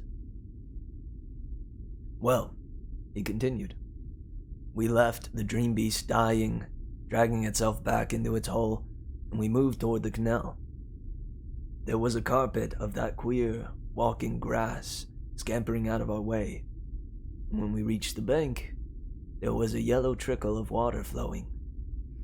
The mound city I'd noticed from the rocket was a mile or so to the right, and I was curious enough to want to take a look at it. It had seemed deserted from my previous glimpse of it, and if any creatures were lurking in it. Well, Tweel and I were both armed. And by the way, that crystal weapon of Tweel's was an interesting device. I took a look at it after the Dream Beast episode. It fired a little glass splinter, poisoned, I suspect, and I guess it held at least 100 of them to a load. The propellant was steam. Just plain steam. Steam? Echoed Putz. From what comes steam? From water, of course. You could see the water through the transparent handle, and about a grill of another liquid, thick and yellowish. When Tweel squeezed the handle, there was no trigger. A drop of water and a drop of the yellow stuff squirted into the firing chamber. The water vaporized. Like that. It's not so difficult. I think we could develop the same principle. Concentrated, raveled acid will heat water almost to boiling, and so will quicklime. And there's potassium and sodium. Of course, his weapon hadn't the range of mine, but it wasn't so bad in this thin air, and it did hold as many shots as a cowboy's gun in a western movie. I was effective, too. It was effective, too. At least against Martian life. I tried it out, aiming at one of the crazy plants, and darned if the plant didn't wither up and fall apart. That's why I think the glass splinters were poisoned. Anyway, we trudged along toward the mud heap city, and I began to wonder whether the city builders dug the canals. I pointed to the city and at the canal, and Tweel said, "No, no, no," and gestured toward the south. I took it to mean that some other race had created the canal system. Perhaps Tweel's people. I don't know. Maybe there's still another intelligent race on the planet, or a dozen others. Mars is a queer little world. 100 yards from the city, we crossed a sort of road. Just a hard-packed mud trail, and then, all of a sudden, along came one of those mound builders. Man, talk about fascinating beings. It looked rather like a barrel trotting along on 4 legs, with 4 other arms or tentacles. It had no head, just body and members and a row of eyes completely around it. The top end of the barrel body was a diaphragm stretched as tight as a drum head, and that was all.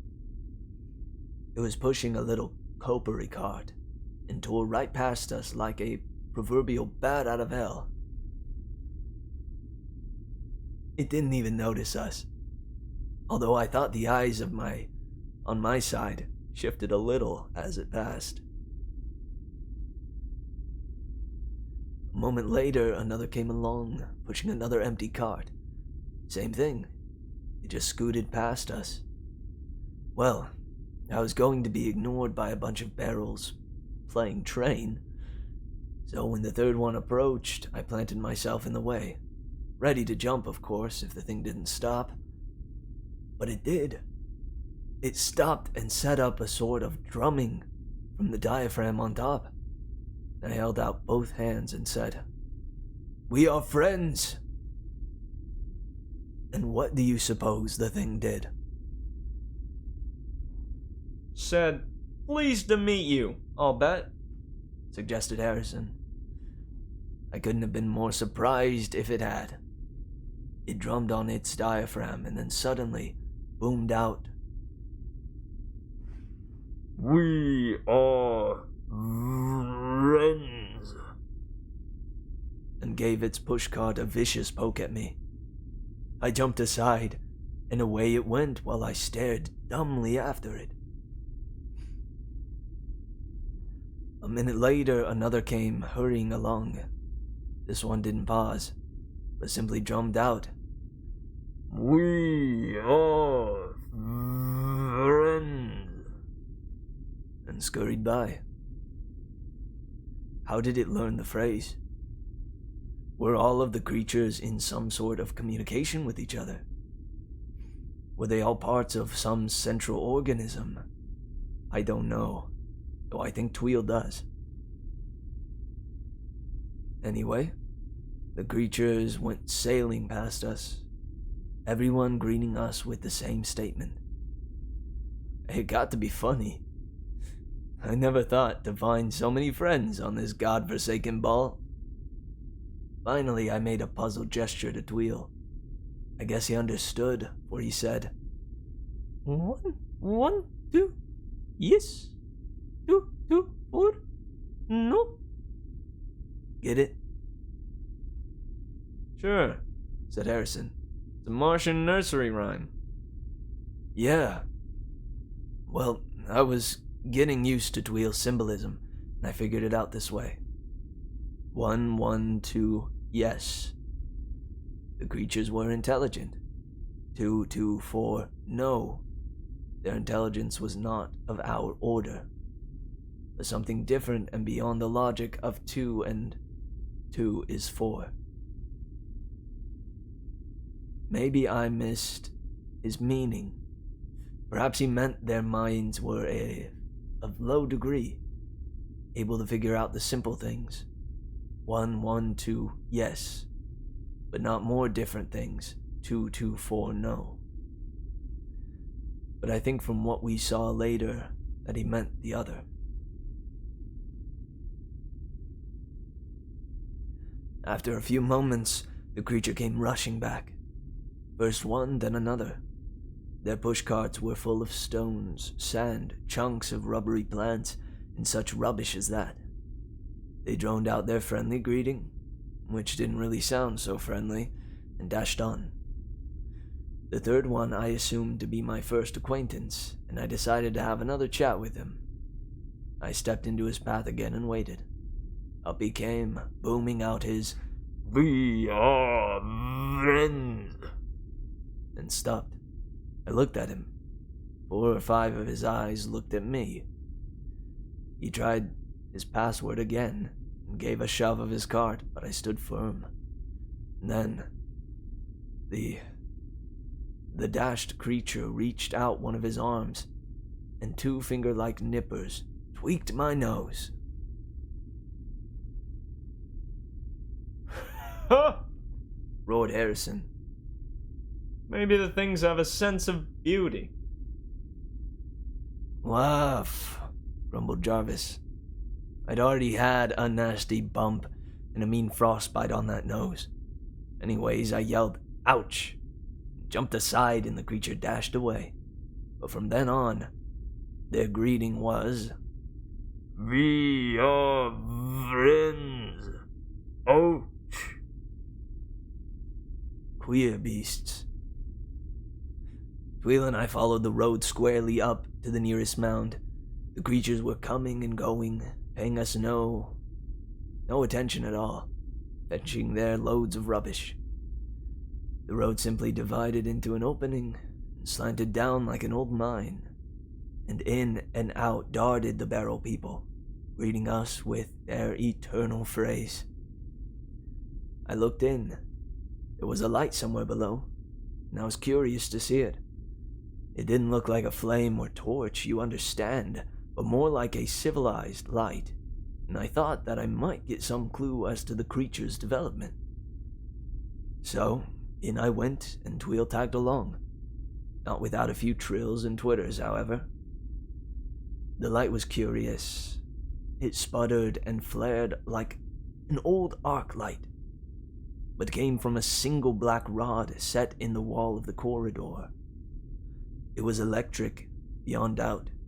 The creatures were fairly civilized, apparently. Then I saw another light shining on something that glittered, and I went on to look at that, but it was only a heap of shiny sand. It turned toward the entrance to leave, or I turned towards the entrance to leave, and the devil take me if it wasn't gone. I suppose the corridor had curved, or I'd stepped into a side passage. Anyway, I walked back in that direction I thought we'd come from, and all I saw was more dim-lit corridor. The place was a labyrinth. There was nothing but twisting passages running everywhere, lit by the occasional lights, and now and then a creature running by, sometimes with a pushcart, sometimes without.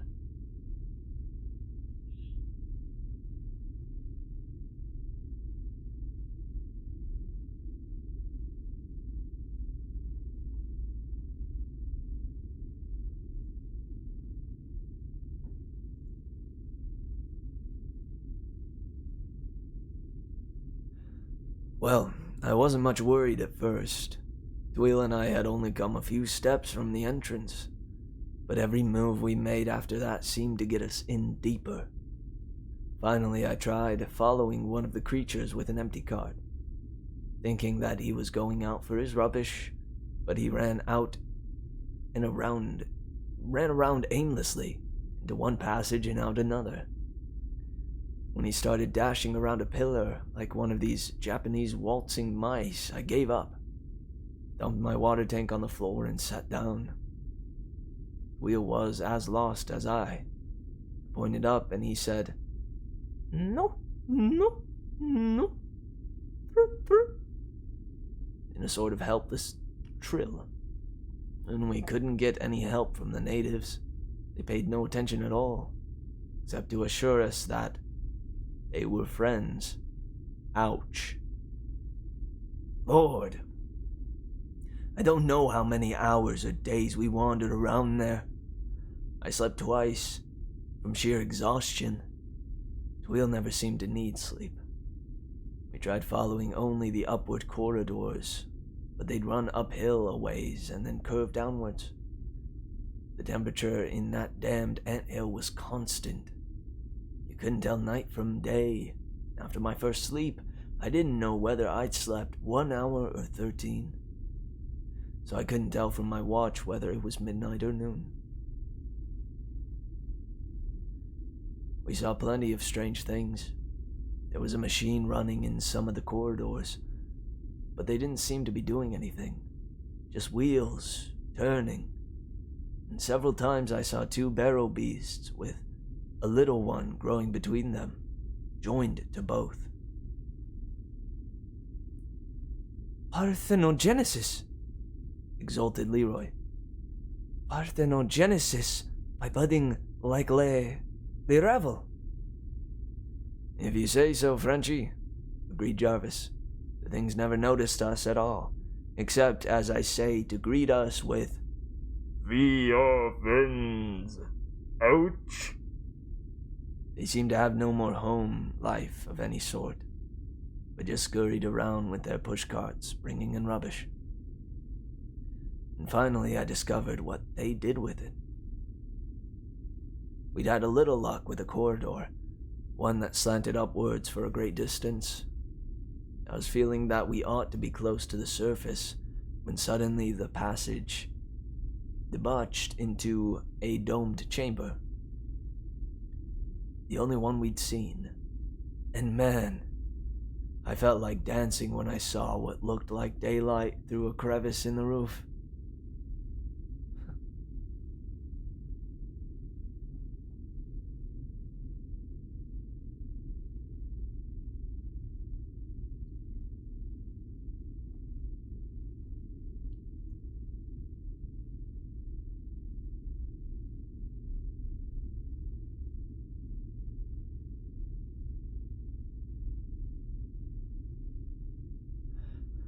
There was a sort of machine in the chamber, just an enormous wheel that turned slowly, and one of the creatures was in the act of dumping his rubbish below it.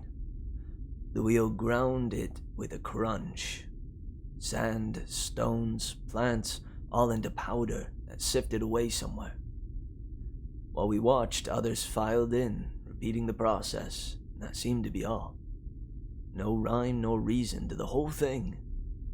But that's characteristic of this crazy planet. And there was another fact that's almost too bizarre to believe. One of the creatures, having dumped his load, pushed his cart aside with a crash and calmly shoved himself under the wheel. I watched him be crushed, too stupefied to make a sound, and a moment later another followed him. They were perfectly methodical about it, too.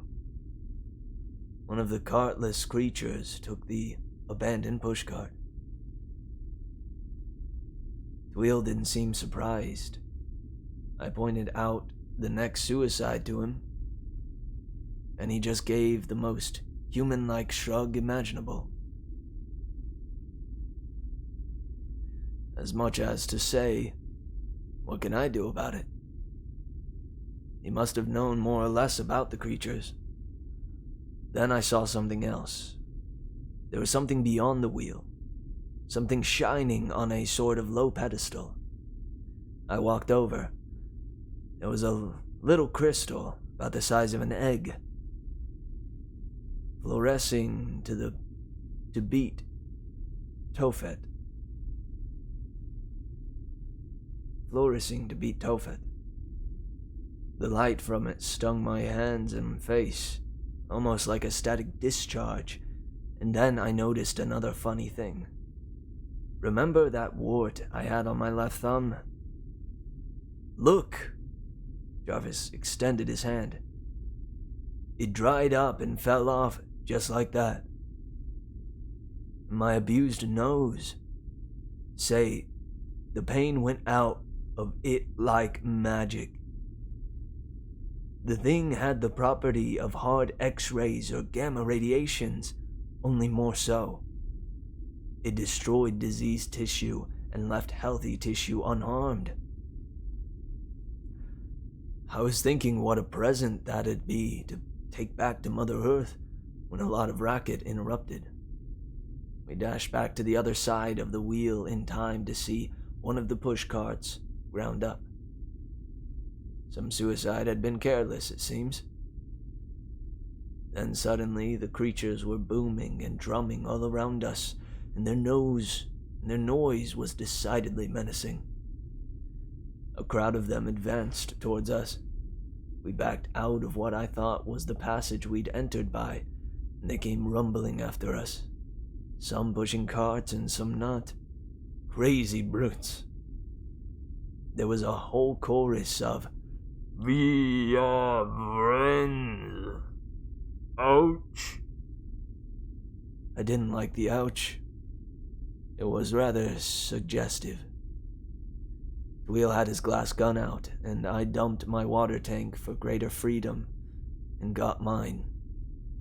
We backed up the corridor with the barrel beasts following, about 20 of them. Queer thing, the ones coming in with loaded carts moved past us, inches away without a sign. Tweel must have noticed that. Suddenly he snatched out that glowing coal cigar lighter of his and touched a cartload of plant limbs. The whole load was burning, and the crazy beast pushing it went right along without a change of pace. It created some disturbance among our friends. However, and then I decided to smoke, the smoke eddying and swirling past us. And sure enough, there was the entrance. I grabbed Tweel, and out we dashed, and after us our 20 pursuers. The daylight felt like heaven, though I saw at first glance that the sun was all but set, and that was bad, since I couldn't live outside my thermo skin bag in a Martian night, at least without a fire. And things got worse in a hurry. It cornered us in an angle between two mounds, and there we stood. I hadn't fired, nor had Tweel. There wasn't any use in irritating the brutes. They stopped a little distance away and began their booming about friendship and ouches. Then things got still worse. A barrel brute came out with a pushcart, and they all grabbed into it and came out with handfuls of foot-long copper darts, sharp-looking ones. And all of a sudden, one sailed past my ear. Zing! And it was shoot or die then. We were doing pretty well for a while. Picked off the ones next to the pushcart and managed to keep the darts at a minimum. But suddenly, there was a thunderous booming of "Friends" and "Ouches," and the whole army of them came out of their hole. Man, we were through and I knew it. Then I realized that Tweel wasn't. He could have leaped and mounted behind us as easily as not. And he was staying for me. Say, I could have cried if there had been time. I'd liked Tweel from the first. But whether I'd had gratitude to do what he was doing? Suppose I had saved him from the first dream beast. He'd done as much for me, hadn't he? I grabbed his arm and said, "Tweel," and pointed up, and he understood. He said, "No, no, tick," and popped away his glass pistol. What could I do? I'd been a goner anyway when the sun set, but I couldn't explain that to him. I said, "Thanks, Tweel. You're a man," and felt that I wasn't paying him any compliment at all. A man! There are mighty few men who'd do that.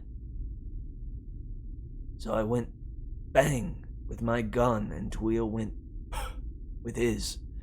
Then the barrels were throwing darts and getting ready to rush us, and booming about being friends. I had given up hope. Then suddenly an angel dropped right down from heaven in the shape of Putz, with his underjets blasting the barrels into very small pieces. Wow! I let out a yell and dashed for the rocket. Putz opened the door and I went in, laughing and crying and shouting. It was a moment or so before I remembered Tweel. I looked around in time to see him rising in one of his nosedives over the mound and away. I had a devil of a job arguing Putz into following. By the time we got the rocket aloft, darkness was down. You know how it comes here, like turning off a light. We sailed out over the desert and put down once or twice. I yelled, "Tweel!" and yelled it 100 times, I guess. I couldn't find him. And he could travel like the wind, and all I got, or else I imagined it, was a faint trilling and twittering drifting out of the south. He'd gone, and damn it, I wish he hadn't. The 4 men of the Ares were silent, even the sardonic Harrison. At last, little Leroy broke the stillness. "I should like to see," he murmured.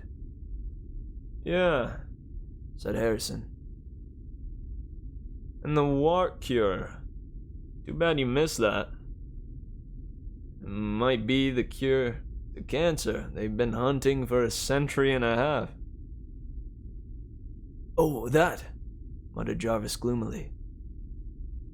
"That's what started the fight." He drew a glistening object from his pocket. "Here it is." The end.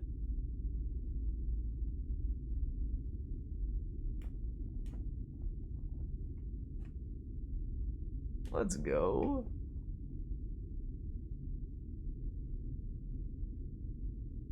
Dude, that story was sick.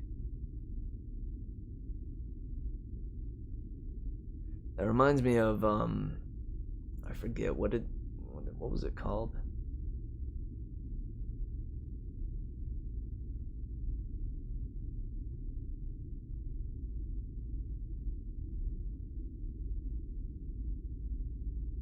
Is it in horror?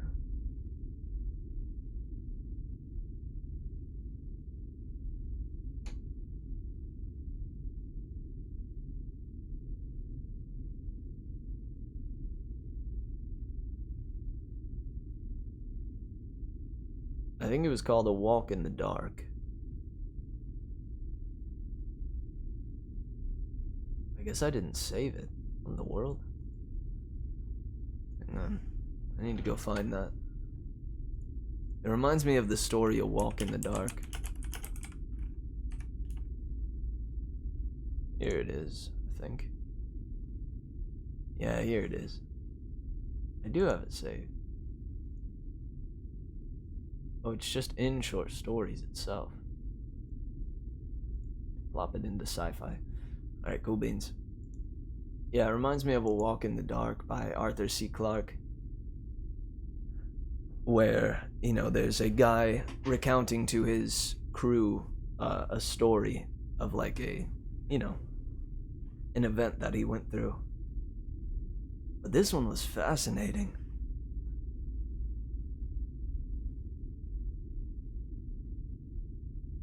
Very queer planet indeed.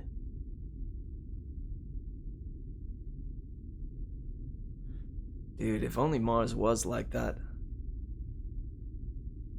Hey, May. Yeah, we just finished, what's that one called? A Martian something.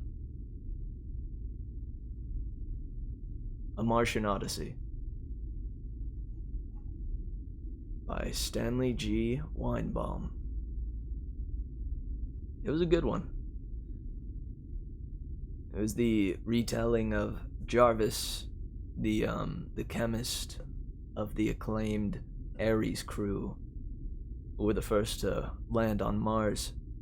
The account of his journey to return to his base after he crash landed far north of where his base was, or far south of where his base was. Yeah, we're definitely going in for a BRB. That story was way longer than I'd anticipated. Normally I take the first break at like the hour and a half mark. We are nearing the 2.5 hour mark. So I am definitely ready for a bit of a break.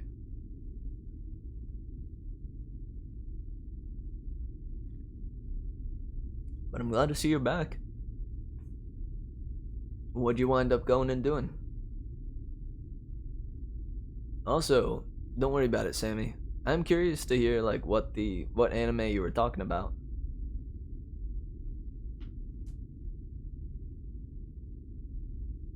Who knows, I might have some thoughts myself. I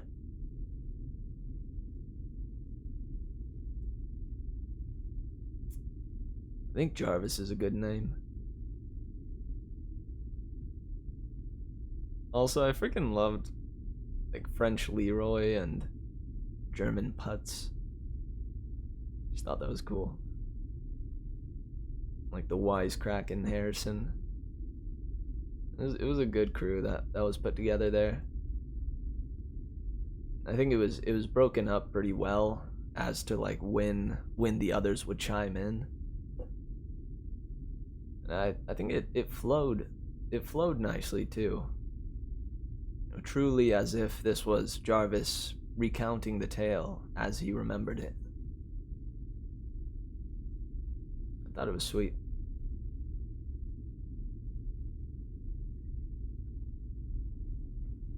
Whew. Alright, when we return, we'll check out another SCP, and then read probably one more story and call it a night. So, don't go nowhere, except for standing up during the break. I encourage everybody to stretch, get up out your chairs, as I am about to do, and shake out your troubles and shake out your tribulations. Yeah, stand and stretch. Your body will thank you tomorrow. Yeah, and I hope to see you after the break for a little SCP action and a final story to read through. A stellar story, if you will. Alright, enjoy the music while I'm gone. Hope to see you guys soon.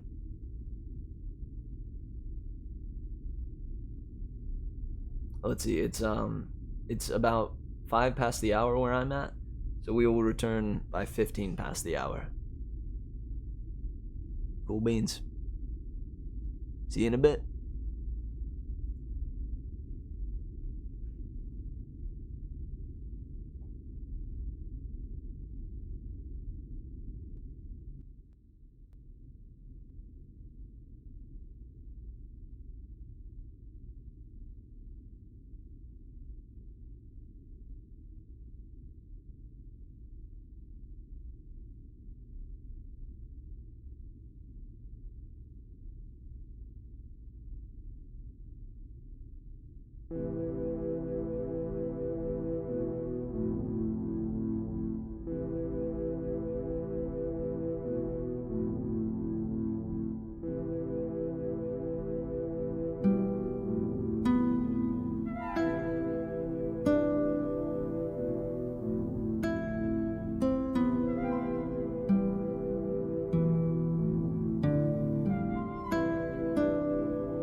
Thank you for everything. I told you I wasn't right for you, but at least I said I'd be true. I told you I wasn't right for you, but I still lied. I knew I wasn't right, but I still let you hold me tight. When you realized and said goodbye, I cried out, thank you for everything, for everything, for everything, for everything, for everything, for everything, for everything. Thank you for everything. I told you I wasn't right for you, but at least I said I'd be true. I told you I wasn't right for you, but I still lied. I knew I wasn't right, but I still let you hold me tight. When you realized and said goodbye, I cried out, thank you for everything.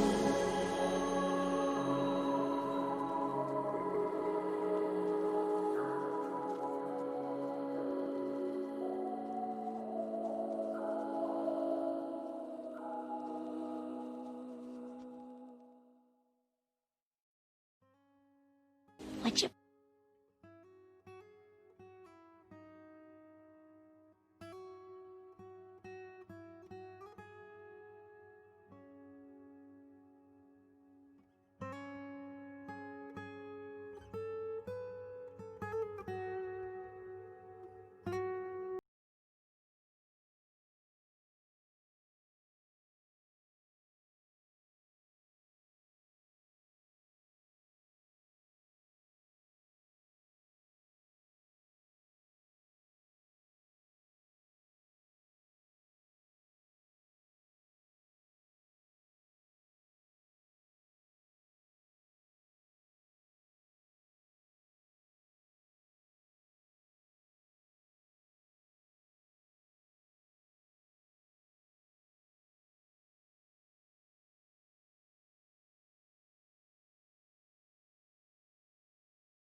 High in the halls of the kings who are gone, Jenny would dance with her ghosts, the ones she had lost and the ones she had found, and the ones who had loved her the most.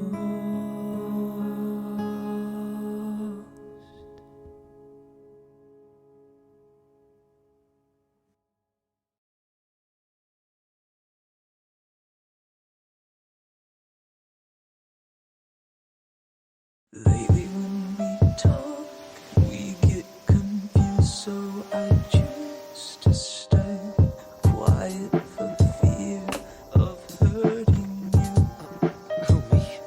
For fear of losing you, and I both know that. Lately when we talk, we get confused, so I choose to stay quiet for fear of hurting you. For fear of losing you, and I both know that. It's been forever. We may have grown apart, but we have grown nonetheless, and we can start again. And then, at last, we can be genuine. I think she may need a little more time. Yeah. You and I both know that. How come we didn't spend more time together? Why didn't we just talk to each other more? Why didn't we? You and I both know that. Didn't we? We can start again.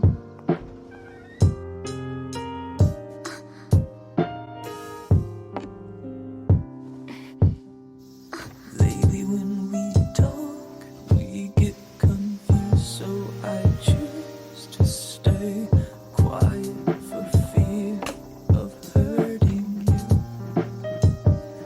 For fear of losing you, and I both know that. Lately when we talk, we get confused, so I choose to stay quiet for fear of hurting you.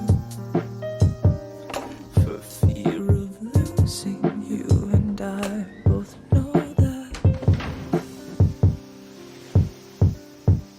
It's been forever. We may have grown apart, but we have grown nonetheless, and we can start again, and then at last we can be genuine. Please be genuine.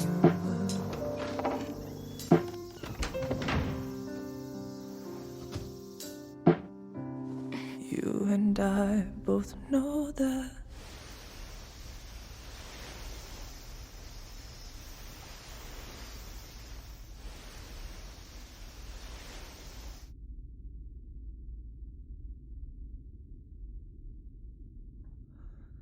What's up, dudes?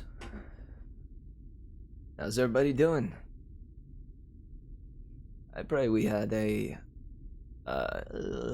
good break. Mine was pretty nice. I decided to let it go a little bit longer than I'd intended. I don't know. I'm feeling a little, I don't know, a little down.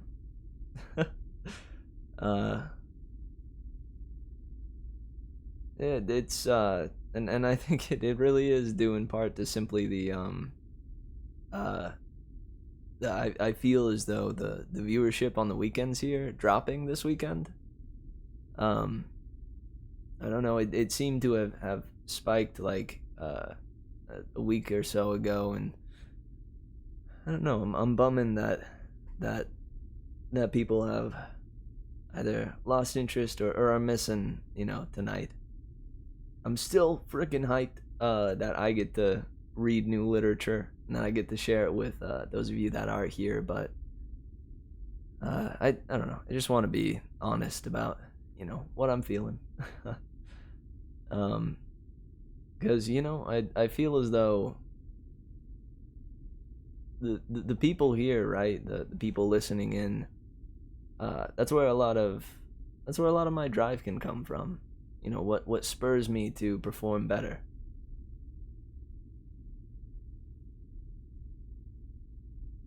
Yeah, man. Such is how life goes. It's important to remember that though there will be losses, after the losses come, gains will follow eventually. So long as effort is still put in. Thank you, Silly. Well, we got an SCP here. This is the transcript of Dr. Clef's seminar, Reality Benders and You, How to Survive When Existence Doesn't. Afternoon, everyone. Have a seat. Get a cup of coffee and a muffin. Also, a reminder, the seminar rooms are a weapons-free zone. Please make sure you've surrendered your weapons at the reception desk. I know, it's bullshit. But the last thing I need is an 05 complaining because one of you was walking around the blue zones with your piece. Everyone good? Cool. Today's seminar is about a subject near and dear to my heart. Reality benders. Type greens, Mary Sues, Bixbys, Shapers, Wizards, Gods, Devils, Outside Observers, call them what you will. These are the guys that change reality based on perception and willpower. I've made a career out of both containing and killing these guys.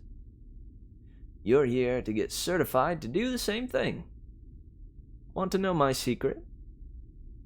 We'll get to that later. First of all, I want you to take a look at the doors to the seminar room. Notice something about them? Look again. What doors? Yes, the doors are gone.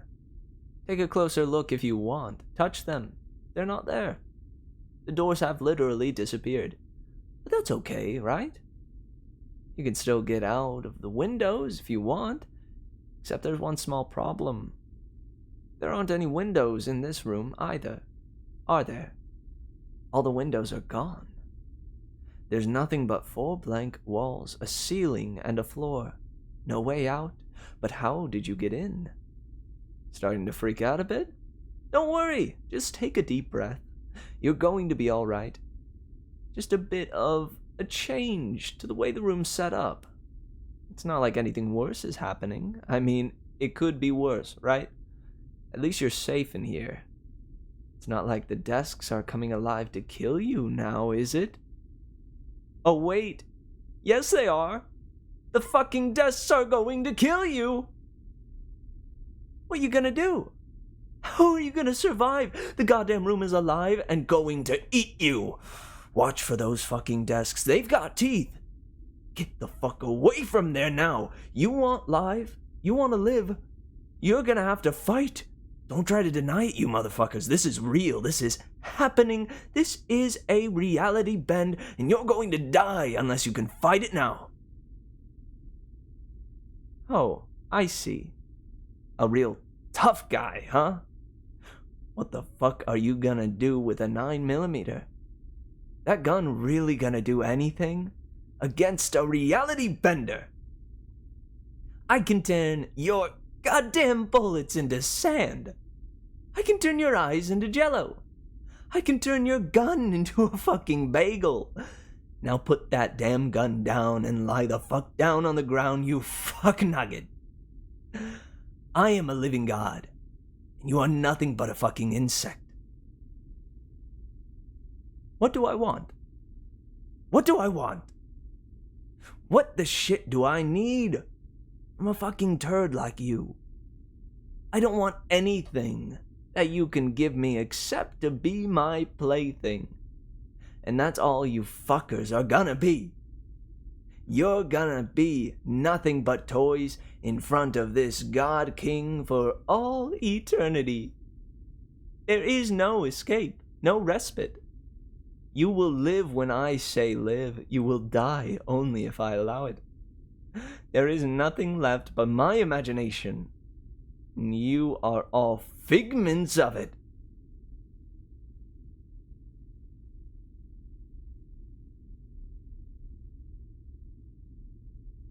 Alright, hit the lights. Everyone breathe. In and out, deep. Breathe in, breathe out. Breathe in, breathe out. You feeling better now? Let me tell you what just happened. Each and every one of you just had a bad trip. All of the food on the back table was laced with a powerful hallucinogen. It's my own personal recipe. In addition to hallucinations, it renders one very susceptible to suggestion. Combined with some simple hypnosis and some special effects, trickery, the end result is as close as we can get to showing you what a reality bender's attack feels like. The support staff are pumping an aerosolized counter agent into the air vents as we speak. It's going to feel like shit in a moment. You'll find barf bags under your chairs. Take a moment to let it all out. I want you to reflect back on that moment when you realized what was happening.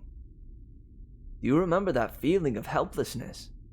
Do you remember what it felt like to realize that reality no longer existed and you were nothing but toys for a hostile will that controlled everything?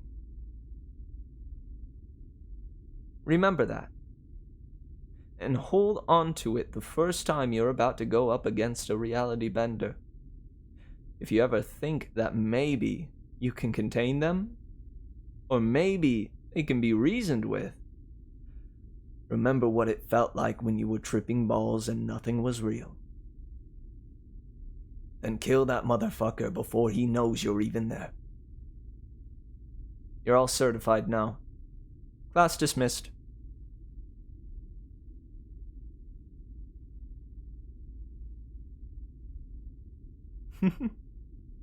That was good.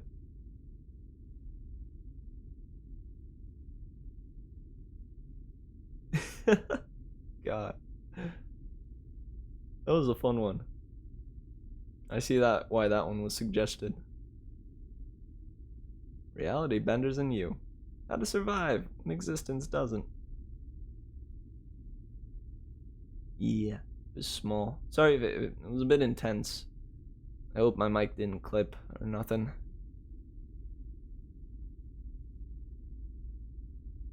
That was a fun one to read through.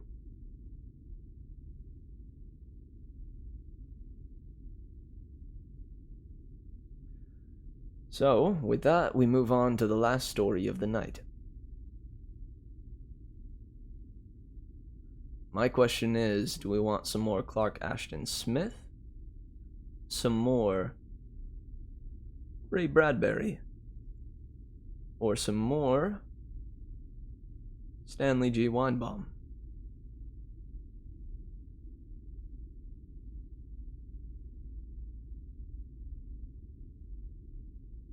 More Ray? More Ray? Eel? But alright,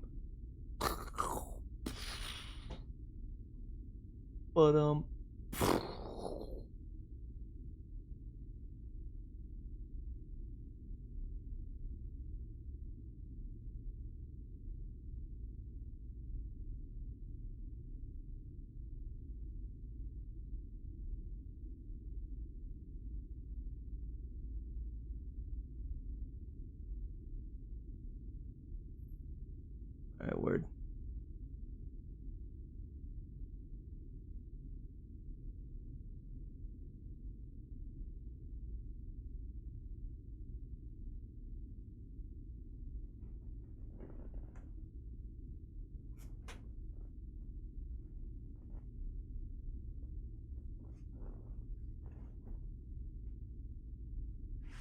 Yeah, the illustrated man stories are tight. I'm glad we read the introduction a while back. The idea that these are all tattoos on a man that shift under the light of the stars, that spin stories before the eyes of a homeless man.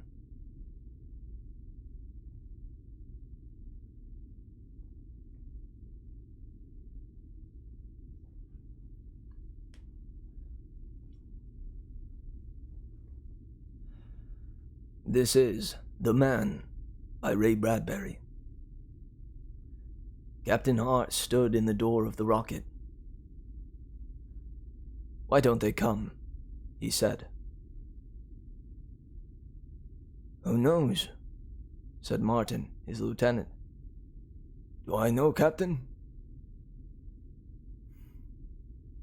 "What kind of place is this, anyway?" The captain lighted a cigar. He tossed the match out into the glittering meadow. The grass started to burn. Martin moved to stamp it out with his boot. "No," ordered Captain Hart. "Let it burn. Maybe they'll come see what's happening then, the ignorant fools." Martin shrugged and withdrew his foot from the spreading fire. Captain Hart examined his watch. "An hour ago we landed here. And does the welcoming committee rush out with a brass band to shake our hands? No, indeed. Here we ride millions of miles through space, and the fine citizens of some silly town on some unknown planet ignore us." He snorted, tapping his watch. "Well, I'll just give them 5 more minutes, and then..." "And then what?" asked Martin, ever so politely, watching the captain's jowls shake. "We'll fly over their damned city again and scare the hell out of them." His voice grew quieter. "Do you think, Martin, maybe they didn't see us land?" "They saw us. We looked up. They looked up as we flew over."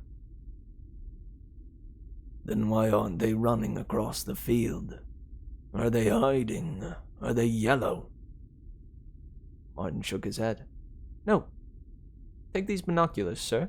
See for yourself. Everybody's walking around. They're not frightened. They just don't seem to care." Captain Hart placed the binoculars to his tired eyes. Martin looked up and had time to observe the lines and the grooves of irritation, tiredness, nervousness there. Hart looked 1,000,000 years old. He never slept, he ate little, and drove himself on. Now his mouth moved, aged and drear but sharp, under the held binoculars. "Really, Martin, I don't know why we bother. We build rockets. We go to all the trouble of crossing space searching for them. And this is what we get? Neglect? Look at those idiots wander out in there. Don't they realize how big this is? The first space pilot to touch their provincial land. How many times does this happen? Are they that blasé?" Martin didn't know. Captain Hart gave him the binoculars warily. "Why do we do it, Martin? This space travel, I mean. Always on the go, always searching. Our inside's always tight, never at rest." "Maybe we're looking for peace and quiet. Certainly there's none on Earth," said Martin. "No, there's not, is there?" Captain Hart was thoughtful. The fire dampened down. "Not since Darwin, eh? Not since everything went by the board, everything we used to believe in, eh? Divine power and all that. And so you think maybe that's why we're going out to the stars, eh, Martin? Looking for our lost souls, is that it? Trying to get away from our evil planet to a good one? Perhaps, sir. Certainly we're looking for something. Captain Hart cleared his throat and tightened back into sharpness. Well, right now we're looking for the mayor of that city there. Run in. Tell them who we are. The first rocket expedition to Planet 43 in Star System 3. Captain Hart sends his salutations and desires to meet the mayor. On the double. Yes, sir. Martin walked slowly across the meadow. Hurry! Snapped the captain. Yes, sir. Martin trotted away. Then he walked again, smiling to himself. The captain had smoked 2 cigars before Martin returned. Martin stopped and looked up into the door of the rocket, swaying, seemingly unable to focus his eyes or think. Well, snapped Hart. What happened? Are they coming to welcome us? No. Martin had to lean dizzily against the ship. Why not? It's not important, said Martin. Give me a cigarette, please, Captain. His fingers groped blindly at the rising pack, for he was looking at the golden city and blinking. He lighted one and smoked quietly for a long time. Say something, cried the captain. Aren't they interested in our rocket? Martin said, What? Oh, the rocket? He inspected his cigarette. No, they're not interested. Seems we came at an inopportune time. Inopportune time? Martin was patient.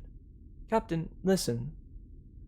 Something big happened yesterday in that city. It's so big, so important, that we're second rate, second fiddle. I've got to sit down. He lost his balance and sat heavily, gasping for air. The captain chewed his cigar angrily. What happened? Martin lifted his head, smoke from the burning cigarette in his fingers, blowing in the wind. Sir, yesterday in that city, a remarkable man appeared. Good, intelligent, compassionate, and infinitely wise. The captain glared at his lieutenant. What's that to do with us? It's hard to explain, but he was a man for whom they'd waited a long time. 1,000,000 years, maybe. And yesterday he walked into their city. That's why today, sir, our rocket landing means nothing. The captain sat down violently. Who was it? Not Ashley. He didn't arrive in his rocket before us and steal my glory, did he? He seized Martin's arm. His face was pale and dismayed. Not Ashley, sir. Then it was Burton. I knew it. Burton stole in ahead of us and ruined my landing. You can't trust anyone anymore. Not Burton either, sir, said Martin quietly. Captain was incredulous. There were only 3 rockets. We were in the lead. This man who got here ahead of us. What was his name? He didn't have a name. He didn't need one. It would be different on every planet, sir. The captain stared at his lieutenant with hard, cynical eyes. Well, what did he do that was so wonderful that nobody even looks at our ship? For one thing, said Martin steadily, he healed the sick and comforted the poor. He fought hypocrisy and dirty politics and sat among the people, talking through the day. Is that so wonderful? Yes, Captain. I don't get this. Captain confronted Martin, peered into his face and eyes. You've been drinking, eh? He was suspicious. He backed away. I don't understand. Martin looked at the city. Captain, you don't understand. There's no way of telling you. The captain followed his gaze. The city was quiet and beautiful, and a great peace lay over it. The captain stepped forward, taking his cigar from his lips. He squinted first at Martin, then at the golden spires of the buildings. You don't mean... You can't mean... The man you're talking about couldn't be... Martin nodded. That's what I mean, sir. The captain stood silently, not moving. He drew himself up. I don't believe it, he said at last. At high noon, Captain Hart walked briskly into the city, accompanied by Lieutenant Martin and an assistant who was carrying some electrical equipment. Every once in a while, the captain laughed loudly, put his hands on his hips, and shook his head. The mayor of the town confronted him. Martin set up a tripod, screwed a box onto it, and switched on the batteries. Are you the mayor? The captain jabbed a finger out. I am, said the mayor. The delicate apparatus stood between them, controlled and adjusted by Martin and the assistant. Instantaneous translations from any language were made by the box. The words sounded crisply on the mild air of the city. About this occurrence yesterday, said the captain. It occurred? It did. You have witnesses? We have. May we talk to them? Talk to any of us, said the mayor. We are all witnesses. In an aside to Martin, the captain said, Mass hallucination. To the mayor, what did this man, this stranger, look like? That would be hard to say, said the mayor, smiling a little. Why would it? Opinions might differ slightly. I'd like your opinion, sir, anyway, said the captain. Record this. He snapped to Martin over his shoulder. The lieutenant pressed a button on a hand recorder. Well, said the mayor of the city, he was a very gentle and kind man. He was of a great and knowing intelligence. Yes, I know. Captain waved his fingers. Generalizations. I want something specific. What did he look like? I don't believe that is important, replied the mayor. It's very important, said the captain sternly. I want a description of this fellow. If I can't get it from you, I'll get it from the others. To Martin, I'm sure it must have been Burton, pulling one of his practical jokes. Martin would not look him in the face. Martin was coldly silent. The captain snapped his fingers. There was something other. A healing? Many healings, said the mayor. May I see one? You may, said the mayor. My son. He nodded at a small boy who stepped forward. He was afflicted with a withered arm. No, look upon it. At this, the captain laughed tolerantly.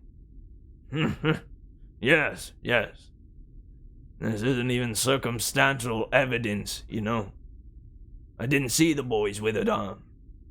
I see only his arm whole and well. That's no proof. What proof have you that the boy's arm was withered yesterday and today is well? My word is my proof, said the mayor simply. My dear man, cried the captain, you don't expect me to go on hearsay, do you? Oh, no. I'm sorry, said the mayor, looking upon the captain with what appeared to be curiosity and pity. Do you have any pictures of the boy before today? Asked the captain. After a moment, a large oil portrait was carried forth, showing the son with a withered arm. My dear fellow, Captain waved it away. Anybody can paint a picture. Paintings lie. I want a photograph of the boy. There was no photograph. Photography was not a known art in their society. Well, sighed the captain, face twitching. Let me talk to a few other citizens. We're getting nowhere. He pointed at a woman. You. She hesitated. Yes, you. Come here, ordered the captain. Tell me about this wonderful man you saw yesterday. The woman looked steadily at the captain. He walked among us, and was very fine and good. What color were his eyes? The color of the sun, the color of the sea, the color of a flower, the color of the mountains, the color of the night. That'll do. The captain threw up his hands. See, Martin? Absolutely nothing. Some charlatan wanders through whispering sweet nothings in their ears and... Please stop it, said Martin. The captain stepped back. What? You heard what I said, said Martin. I like these people. I believe what they say. You're entitled to your opinion, but keep it to yourself, sir. You can't talk to me that way, shouted the captain. I've had enough of your high-handedness, replied Martin. Leave these people alone. They've got something good and decent, and you come and foul up the nest and sneer at it. Well, I've talked to them too. I've gone through the city and seen their faces, and they've got something you'll never have. A little simple faith. And they'll move mountains with it. You're boiled because someone stole your act, got here ahead and made you unimportant. I'll give you 5 seconds to finish, remarked the captain. I understand. You've been under a strain, Martin. Months of traveling in space nostalgia loneliness. And now, with this thing happening, I sympathize, Martin. I overlook your petty insubordination. I don't overlook your petty tyranny, replied Martin. I'm stepping out. I'm staying here. You can't do that. Can't I? Try and stop me. This is what I came looking for. I didn't know it, but this is it. This is for me. Take your filth somewhere else and foul up other nests with your doubt and your scientific method. He looked swiftly about. These people have had an experience, and you can't seem to get it through your head that it's really happened, and we were lucky enough to almost arrive in time to be in on it. People on Earth have talked about this man for 20 centuries after he walked through the old world. We've all wanted to see him and hear him, and never had the chance. And now, today, We just missed seeing him by a few hours. Oh. People on Earth have talked about this man for 20 centuries, after he walked through the old world. We've all wanted to see him and hear him and never had the chance, and now, today, we just missed seeing him by a few hours. Captain Hart looked at Martin's cheeks. You're crying like a baby. Stop it. I don't care. Well, I do. In front of these natives. We're to keep up a front. You're overwrought. As I said, I forgive you. I don't want your forgiveness. You idiot. Can't you see this is one of Burton's tricks to fool these people? To bilk them, to establish his oil and mineral concerns under a religious guise. You fool, Martin. You absolute fool. You should know Earthmen by now. They'll do anything. Blaspheme, lie, cheat, steal, kill to get their ends. Everything is fine if it works. The true pragmatist. That's Burton. You know him. Captain scoffed heavily. Come off it, Martin. Admit it. This is the sort of scaly thing Burton might carry off. Polish up these citizens and pluck them when they're ripe. No, said Martin, thinking of it. The captain put his hand up. That's Burton. That's him. That's his dirt. That's his criminal way. I have to admire the old dragon. Flaming in here in a blaze and a halo and a soft word and a loving touch, with a medicated salve here and a healing ray there. Ah, it's Burton all right. No. Martin's voice was dazed. He covered his eyes. No, I don't want to believe it. You don't want to believe? Captain Hart kept at it. Admit it now. Admit it! It's just the thing Burton would do. Stop daydreaming, Martin. Wake up! It's morning. This is a real world, and we are real. Dirty people. Burton, the dirtiest of us all. Martin turned away. There, Martin, said Hart, mechanically patting the man's back. I understand. Quite a shock for you, I know. A rotten shame and all that. That Burton is a rascal. You go take it easy. Let me handle this. Martin walked off slowly toward the rocket. Captain watched him go. Then, taking a deep breath, he turned to the woman he had been questioning. Well, tell me some more about this man. As you were saying, madame.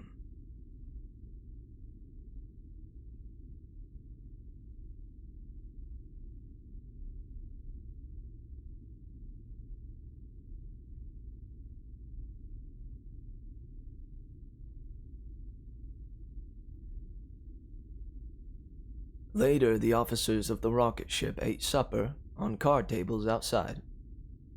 The captain correlated his data to a silent Martin who sat red-eyed and brooding over his meal. Interviewed 36 people, all of them full of the same milk and hogwash, said the captain. It's Burton's work, all right, I'm positive. He'll be spilling back in here tomorrow and next week to consolidate his miracles and beat us out in our contracts. I think I'll stick on and spoil it for him. Martin glanced up sullenly. I'll kill him, he said. No, Martin. There, boy. I'll kill him. So help me, I will. We'll put an anchor on his wagon. You have to admit he's clever. Unethical, but clever. He's dirty. You must promise not to do anything violent. Captain Hart checked his figures. According to this, there were 30 miracles of healing performed. A blind man restored to vision, a leper cured. Oh, Burton's efficient. Give him that.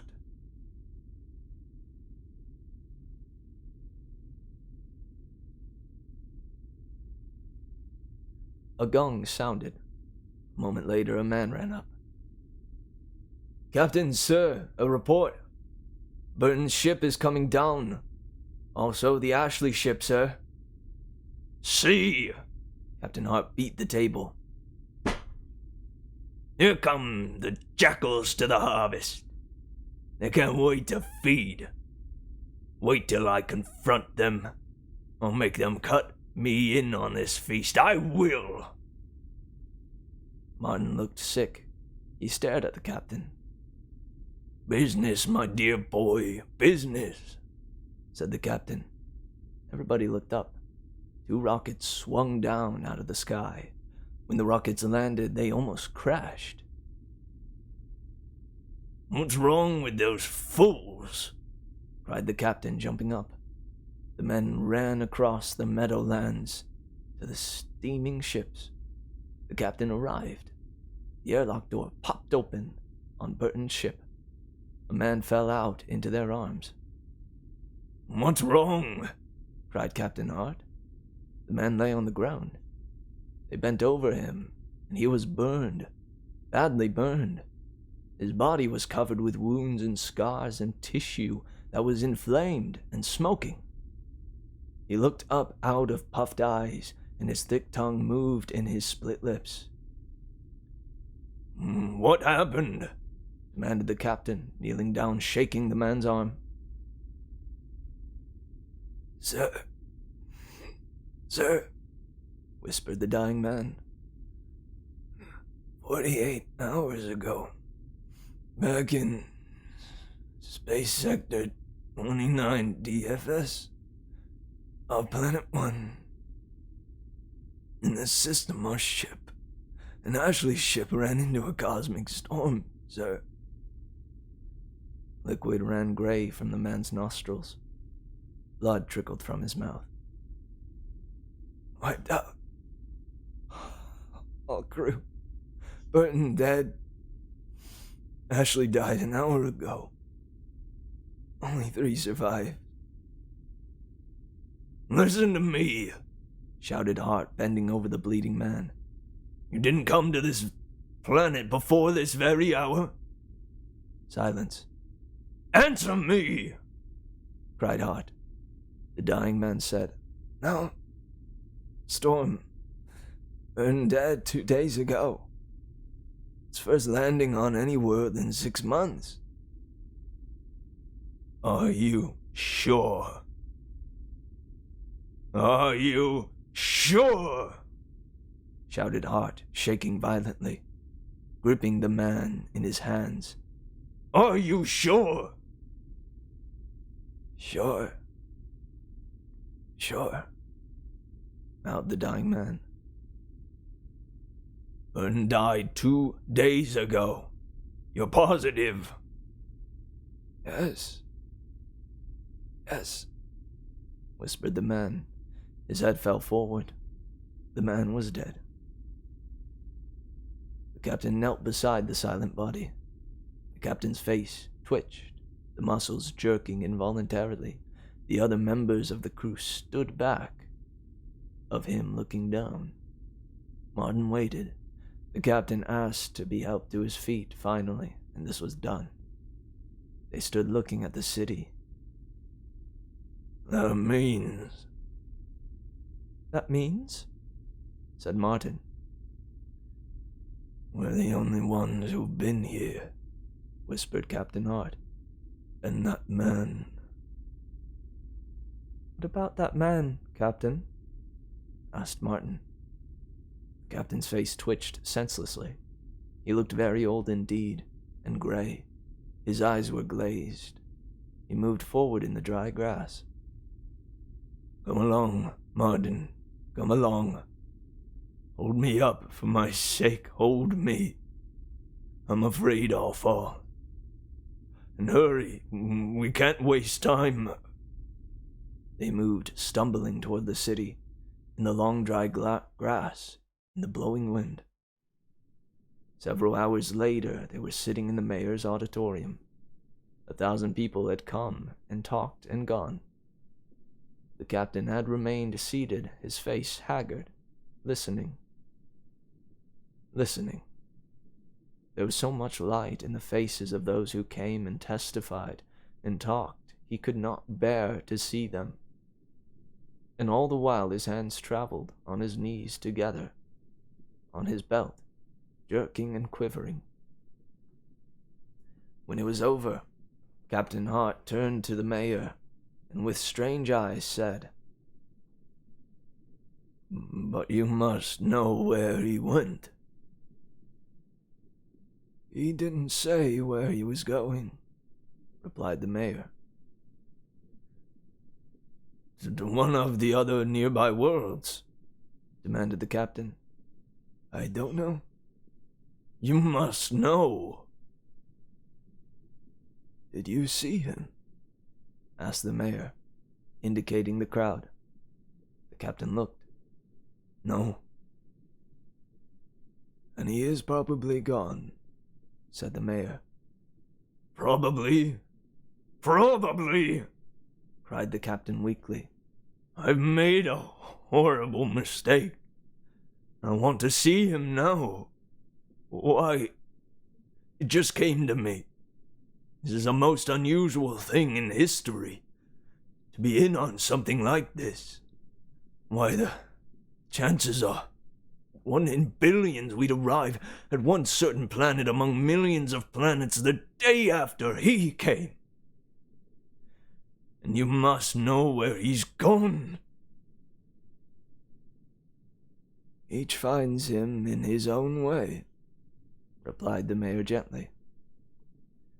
"You're hiding him." The captain's face grew slowly ugly. Some of the old harshness returned in stages. He began to stand up. "No," said the mayor. "You know where he is, then?" The captain's fingers twitched at the leather holster on his right side. "I couldn't tell you where he is exactly," said the mayor. "I advise you to start talking." The captain took out a small steel gun. "There's no way," said the mayor, "to tell you anything." "Liar!" An expression of pity came into the mayor's face as he looked at Hart. "You are very tired," he said. "You've traveled a long way, and you belong to a tired people who've been without faith a long time. You want to believe so much now that you're interfering with yourself. You'll only make it harder if you kill. You'll never find him that way." "Where'd he go? He told you, you know. Come on, tell me." Captain waved the gun. The mayor shook his head. "Tell me! Tell me!" The gun cracked once, twice. The mayor fell, his arm wounded. Martin leapt forward. "Captain!" The gun flashed at Martin. "Don't interfere." On the floor, holding his wounded arm, the mayor looked up. "Put your gun down. You're hurting yourself. You've never believed, and now that you think you believe, you hurt people because of it." "I don't need you," said Hart, standing over him. "If I missed him by one day here, I'll go to another world, and another, and another. I'll miss him by half a day on the next planet, maybe, and a quarter on the day on the third planet, and 2 hours on the next, and an hour on the next, and half an hour on the next, and a minute on the next. But after that, one day I'll catch up with him. Do you hear that? He was shouting now, leaning warily over the man on the floor. He staggered with exhaustion. Come along, Martin. He let the gun hang in his hand. No, said Martin. I'm staying here. You're a fool. Stay if you like. But I'm going on with the others as far as I can go. The mayor looked up at Martin. I'll be all right. Leave me. Others will tend to my wounds. I'll be back, said Martin. I'll walk as far as the rocket. They walked with vicious speed through the city. One could see with what effort the captain struggled to show all the old iron, to keep himself going. When he reached the rocket, he slapped the side of it with a trembling hand. He holstered his gun and looked at Martin. Well, Martin. Martin looked up at him. Well, Captain? Captain's eyes were on the sky. Sure you won't come with me, eh? No, sir. It'll be a great adventure, by God. I know I'll find him. You are set on it now, aren't you, sir? Asked Martin. The captain's face quivered and his eyes closed. Yes. There's one thing I'd like to know. What? Sir, when you find him, if you find him, asked Martin, what will you ask of him? Why? The captain faltered, opening his eyes. His hands clenched and unclenched. He puzzled a moment and then broke into a strange smile. Why, I'll ask him for a little peace and quiet. He touched the rocket. It's been a long time. A long, long time since I relaxed. Did you ever just try, Captain? I don't understand, said Hart. Never mind. So long, Captain. Goodbye, Mr. Martin. The crew stood by the port. Out of their number, only 3 were going on with Hart. 7 others were remaining behind, they said with Martin. Captain Hart surveyed them and uttered his verdict. Fools! He, last of all, climbed into the airlock, gave a brisk salute, laughed sharply. The door slammed. The rocket lifted into the sky on a pillar of fire. Martin watched it go far away and vanish. At the meadow's edge, the mayor, supported by several men, beckoned. He's gone, said Martin, walking up. Yes, poor man, he's gone, said the mayor. And he'll go on, planet after planet, seeking and seeking. And always he will be an hour late, or a half hour late, or 10 minutes late, or a minute late. And finally he will miss out by only a few seconds. And when he has visited 300 worlds, and is 70 or 80 years old, he will miss out by only a fraction of a second. And then a smaller fraction of a second. He will go on, thinking to find that very thing which he left behind here, on this planet, in this city. Martin looked steadily at the mayor. The mayor put out his hand. Was there ever any doubt of it? He beckoned to the others and turned. Come along now. We mustn't keep him waiting. They walked into the city.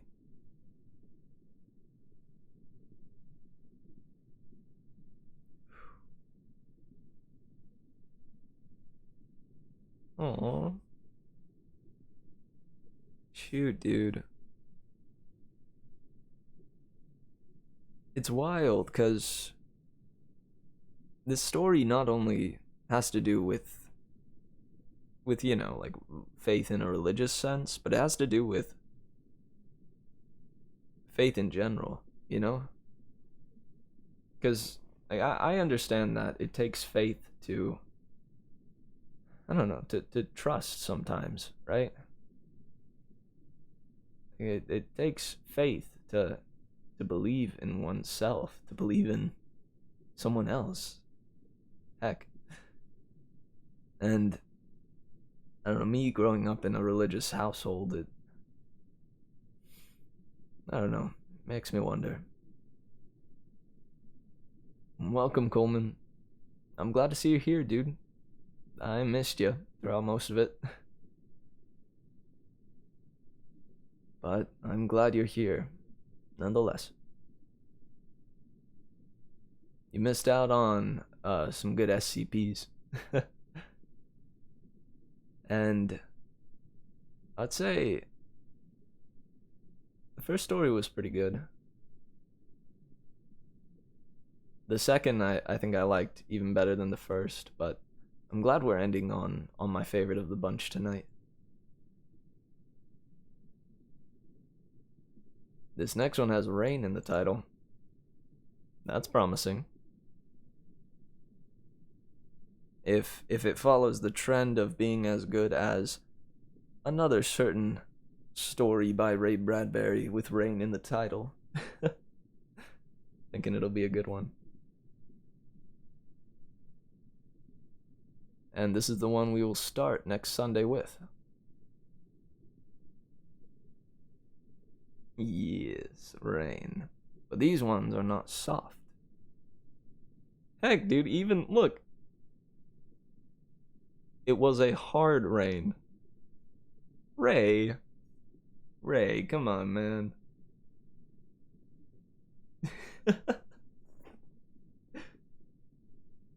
Going from long rains to soft.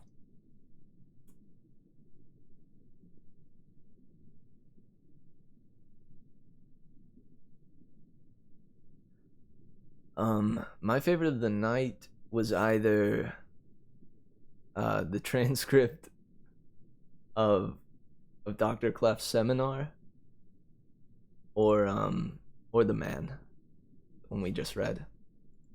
But I don't know. A Martian Odyssey was pretty darn good. I'll go by the one that was my favorite to read aloud. Or I'll divide it into categories, right? My favorite to read aloud was Dr. Clef, for sure. My favorite content-wise,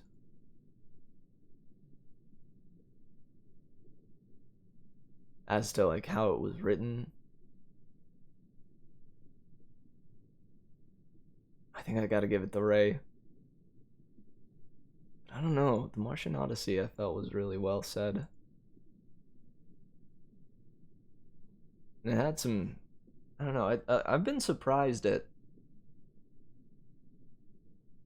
I don't know, the subtlety of the alien creatures in a lot of these tales. I've been surprised at their subtlety.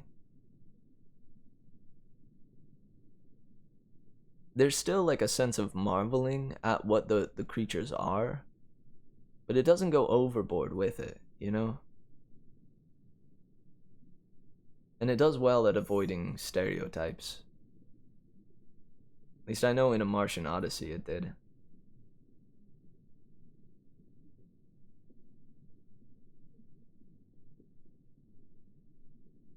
Silicon life. I'd never even thought about that. And the little detail about how our waste is carbon dioxide, and that's because we are made mostly of carbon, and the silicon creatures' waste is silicon, or the rock, yeah, creatures' waste was silicon. That, I don't know. I thought that was tight. It's little details like that that I think are clever. Stuff that doesn't necessarily have to be mentioned, but makes it all the more interesting.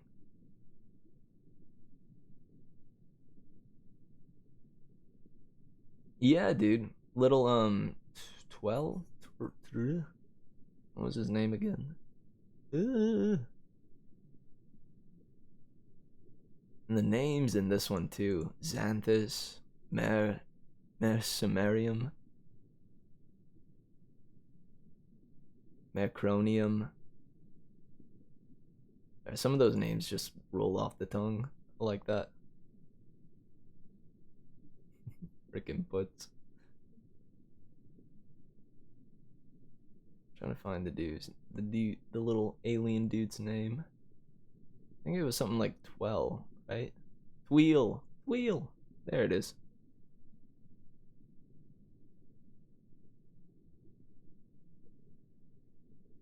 Yeah, he was. There was a big emphasis on how on how there was a divide between Jarvis and Twel. Yet there was still a way to communicate between the two.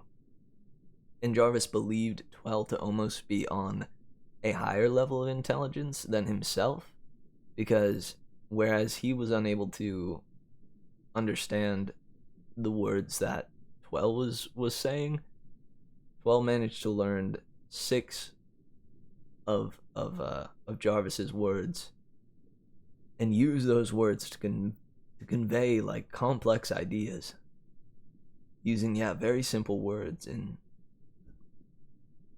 impressive ways. I don't know, relying on what Twel, I imagine, believed to be Jarvis's intelligence. And that little end part where like they're making the final stand and Twel stayed with him despite being capable of escaping easily. That was cute.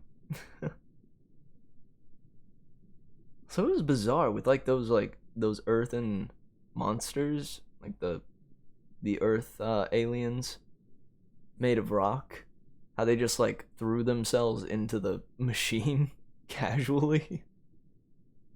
It literally said like they're literally doing casual suicide for the sake of this contraption.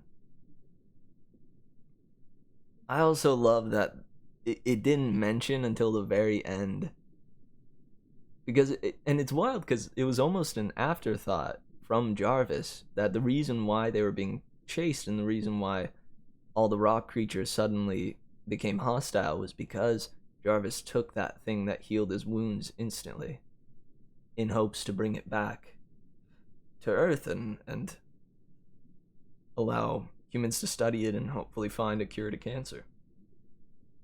that was like an afterthought. Wild.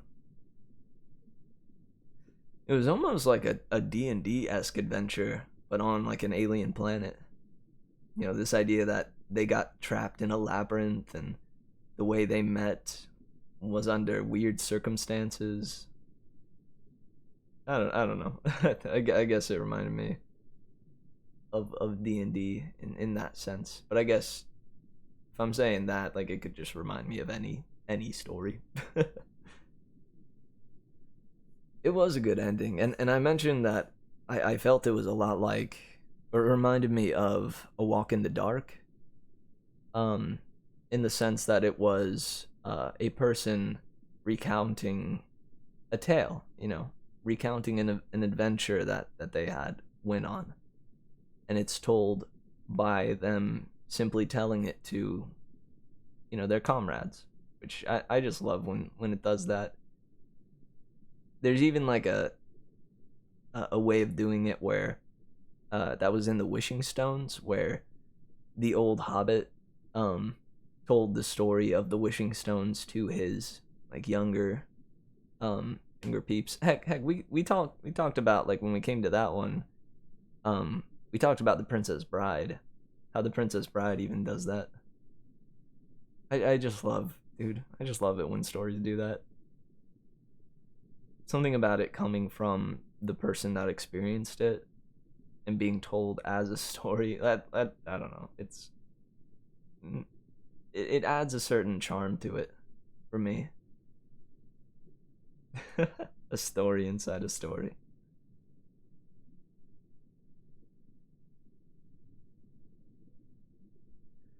It leads me to believe that the people that write stories in that format hold an appreciation for live storytelling, you know? Which is what I do here. I think that's where it gets me.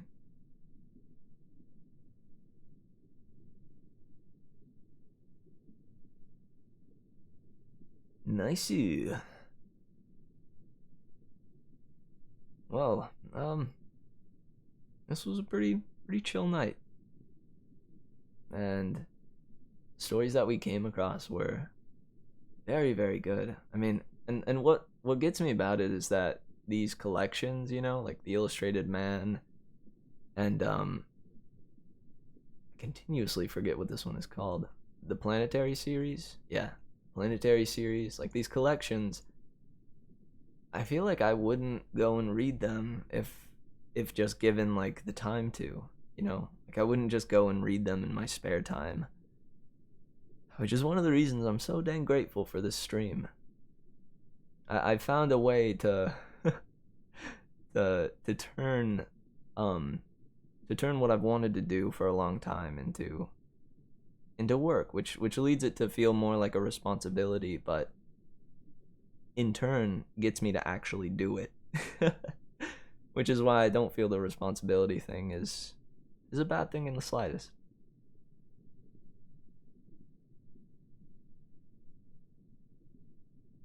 Thank you.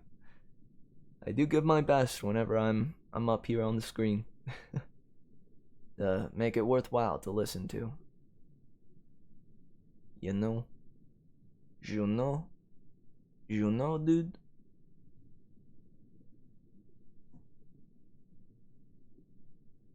You know? You know, dude? You know?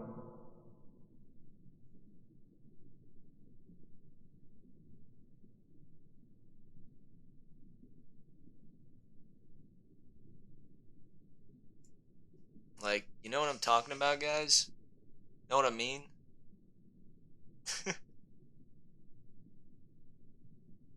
You know, dude? Like, you know, dude?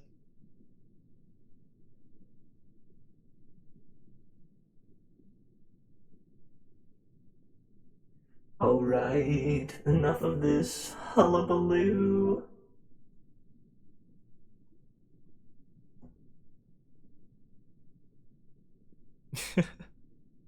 Indeed, my space voice.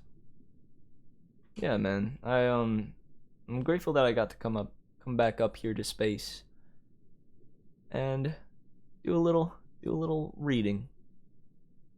Especially the Planetary series, dude. This one surprised me.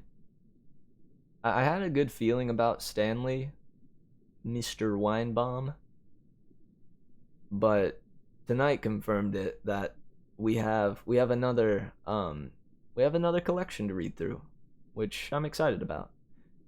You guys know I've said this in the past, but like, I really appreciate when I have when I have these kinds of collections for us to go through, you know, on these nights. It puts a little less pressure on me, because I know that whenever we get to these nights, we for sure have like a number of stories that we can read through.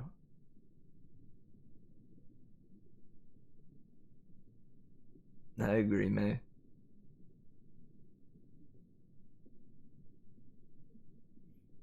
Mm.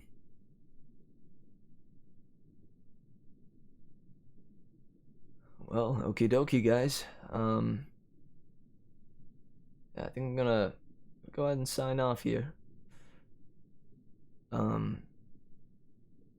was nice that I was able to do an earlier stream, and looking forward to getting back into some Percy Jackson tomorrow.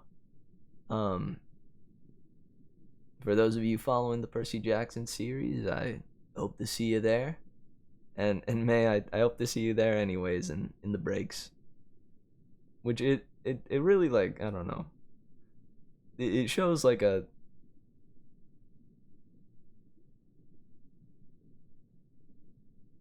incredible sense of like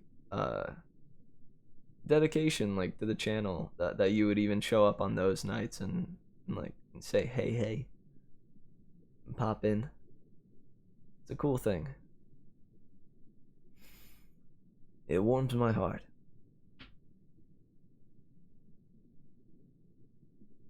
Nice. Okay, dudes.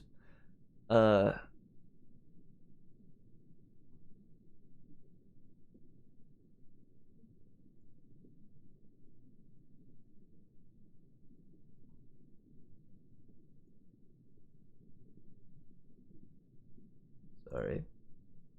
My thing is way too cluttered. I can't see the file. There we go. So guys,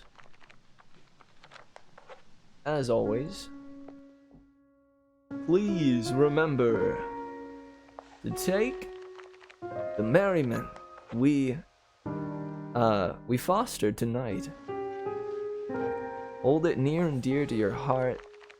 Bring it with you to bed. Let it lead you into soft and sweet dreams. And let it flourish in the morrow. Thanks everybody for being here, and heck, I don't know. I'm grateful for you guys, and tonight was fun. Much love. Till I return, keep on swaying, wildflowers. Peace.